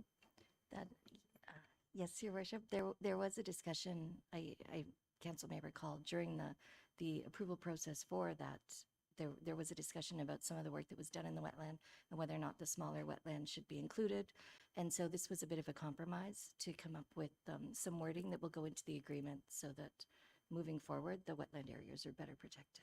That was great, actually, and I think it might be important to reach out to some of the people in the neighborhood, because that was a really important point. The hood. The hood. It's late. It's late, and I apparently don't stay up late. There we go. Thank you for that, Director. Any other questions about that? I don't see any, so I'm moving on. So we had council correspondence June 13th to July 18th. Now we're moving to District of Muskoka update, starting with Deputy Mayor Armour with EPW. Thank you, Your Worship. Very quickly, district's looking at a new speed limit policy. We just passed it at DPW. It will be coming to council next month. Basically, they're going to be doing a evaluation of all the roads, and then it's going to be in place for 5 years. So if you ask for a speed reduction within those 5 years, it'll probably be denied. So they're starting in Bracebridge, so it'll be a few years before they get to us, but so that's coming. We did a consent agenda. A whole bunch of stuff got passed really quick. And I think that, the biggest thing after that, I think that I wanted to report, and this is more for the BIA or people like that. District now has what they call a thirst responder. It's a trailer they can hook up, fill it full of water, and it fills water bottles. I think it has like 6 or 8 spots for water bottles, and you can actually request that from the district. So when we're doing a big event downtown or Rivermill Park, etc., park this trailer down there, everybody can fill their water bottle, and that's less garbage going into recycling. So just put that in the back of your mind. Yeah. Huntsville won the award too. Yeah. Yeah. Okay. Yeah, we did. That's true. Any questions for? Yes, Councillor Fitzgerald. Who do we contact, or how do we find out more information about that? It's actually on the district website. Okay. So just go on the district website, go under the water and sewer, and it's right there. If there was a form to complete, you complete the form and request it. That's fantastic. Okay. I don't see any other questions, so thank you for that. Moving along to Health Committee, Councillor Stone.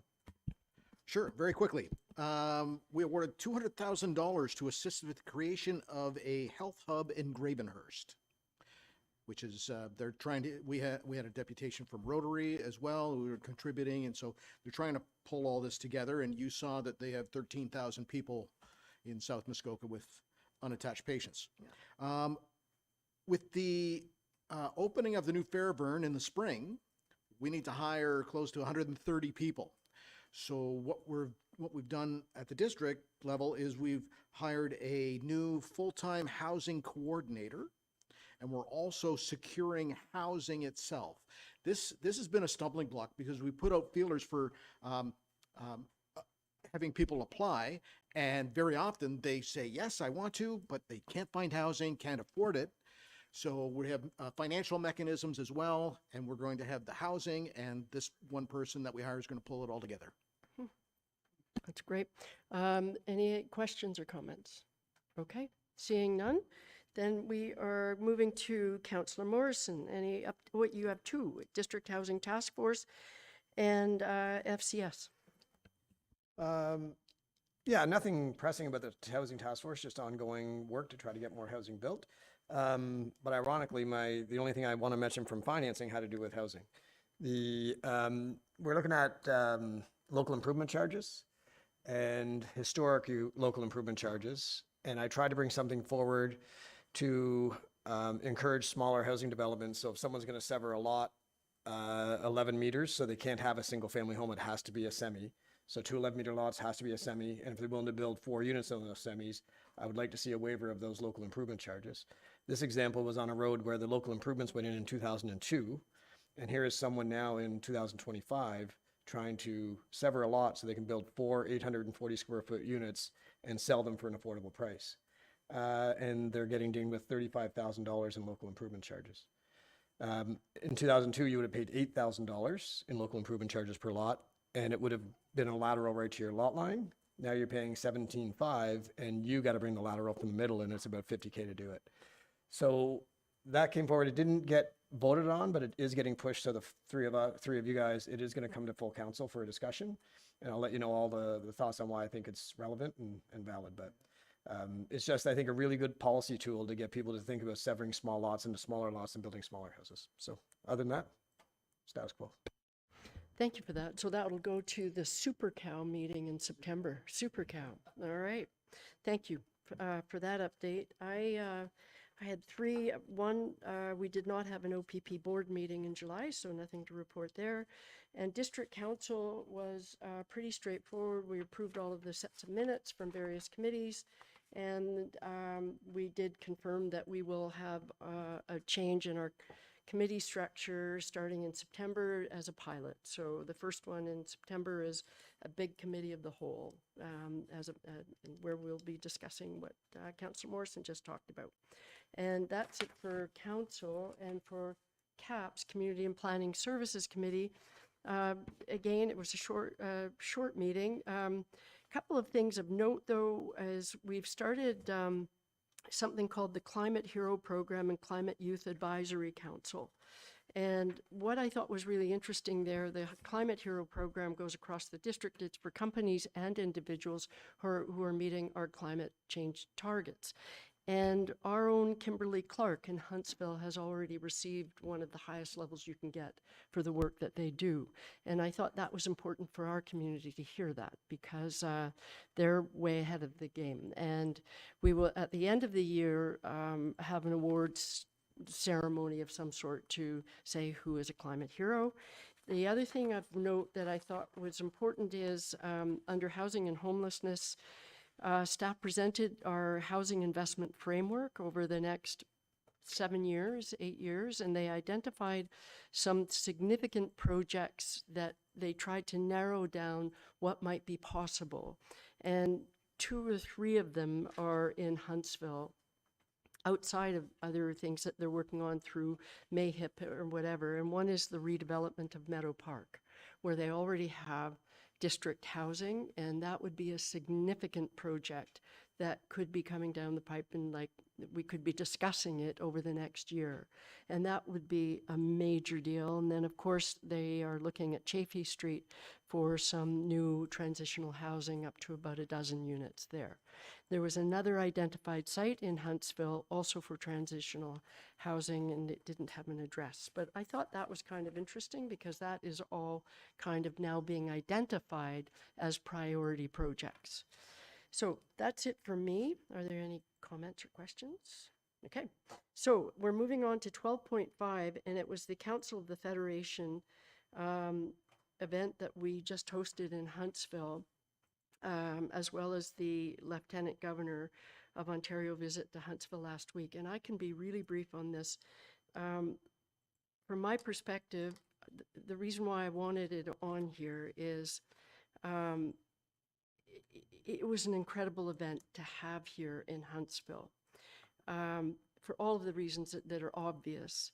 But I think the important thing is to thank everybody that was involved in making it a success in our community. And I say everybody, all of our Town of Huntsville staff, the OPP, the private sector, Deerhurst Resort, the Chamber, the BIA, HMATA, so all of the people that made both events successful. I actually reached out to the Premier today to thank him once again for having this event here, and he got back instantly and said, please thank everybody that made this event possible, because from his perspective, it was exceptional. Everybody who was involved, and every department here knows who you are. Every department in some way was engaged in this event. And his comment was, it was exceptional. There was nothing, everything went smoothly, and he has heard comments from everybody who attended. He actually went as far as saying it's being talked about across the country. So I don't know what else to say, but a massive thank you to everybody who was involved. It is just so great for our community. And on the visit from the LG, she has subsequently posted on her site, her LinkedIn site, about what a beautiful town the town of Huntsville is, the people that live here, all of our staff, all of the organizations, the partnerships, the collaborations. Everything went like clockwork. I can't believe we spent 5 hours with her. And she's a wonderful, wonderful human being. It was a great experience from my perspective, but I also believe it was great for all of our staff. And they did it, working with her staff, it was seamless and it was perfect. So thank you to everybody who was involved. I was exhausted by the end of it. That was the only complaint that I have. She wasn't, apparently. And so thank you to everybody. We are so blessed to have had that opportunity here in our community. So that was my update on that. And we have an item, events and updates, 12.6. Are there any events and updates? Yes, Councillor Cluche. I believe this Friday, our premier is back in town to be at Panalam to announce the $50 million expansion that is well underway and going strong, a little bit behind time, but it's happening on Friday. Great. Did you just jump out ahead of the announcement? You did, eh? Okay. All right. Okay. Because that's this Friday, but that's, thank you for saying that. Councillor Renwick. Thank you, Your Worship. And just briefly, I want to do a call out to the BIA, but in conjunction with the the Chamber of Commerce. They did an incredible summer market, and they had a beautiful day. The street was packed, and they actually expanded down into the park, and they had Lakeland do some of the activities down there as well as a sponsorship. So kudos to the BIA and in particular to Rachel Hunt. She did a fabulous job and her team. So. Great. Thank you for that. Yes, Councillor Fitzgerald. The Stevenson District Lion Club has 2,500 ducks going in the river in Port Sydney on Sunday. And I believe almost all the tickets are sold. There's only very few left.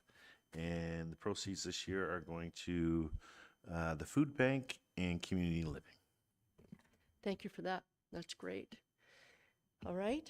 I don't see any others. We have 2 flag raisings, and they're both in September, but we don't have a council meeting in August. So September 8th, we have the Terry Fox flag raising at 11:30 a.m. in Civic Square. And we have Coaches Week. So that's happening Monday, September 15th at 11:30 a.m. at the Summit Center. So that's it for flag raisings. And now, all right.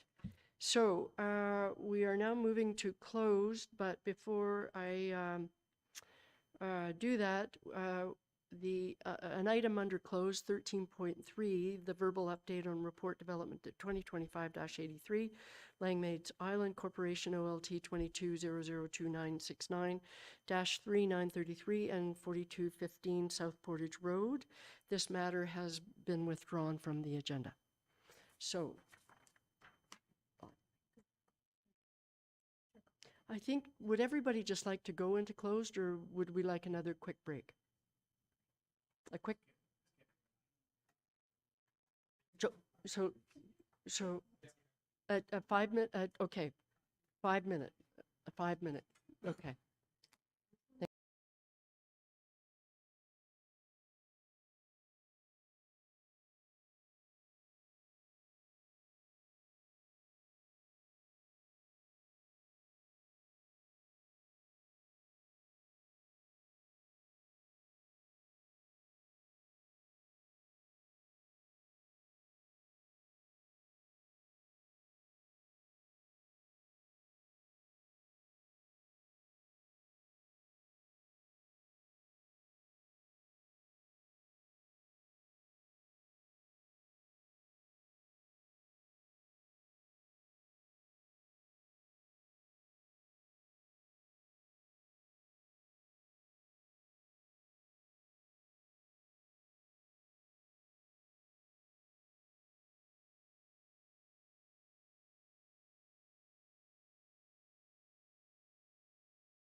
Right, I know. I know. Well, thankfully, they weren't listening to the LG either, so.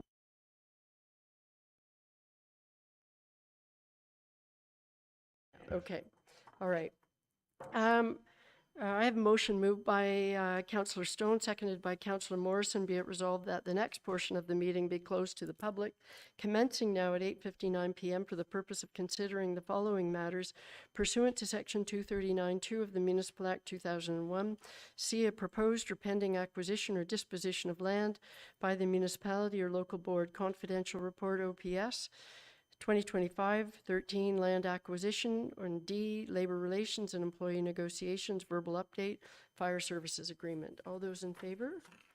And that carries. I've lost my pen. I don't know what I did with it. Thank you. That's my pen. Sorry. That's my pen. All right. Sorry. Did I call the question? All those in favor? And it carried. All right.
Thank you. Welcome back, everybody who might be watching. I do have a motion moved by Councillor Cluche, seconded by Deputy Mayor Armour. Be it resolved that the motion with respect to the confidential verbal report fire services agreement be adopted. All those in favor? And that carries.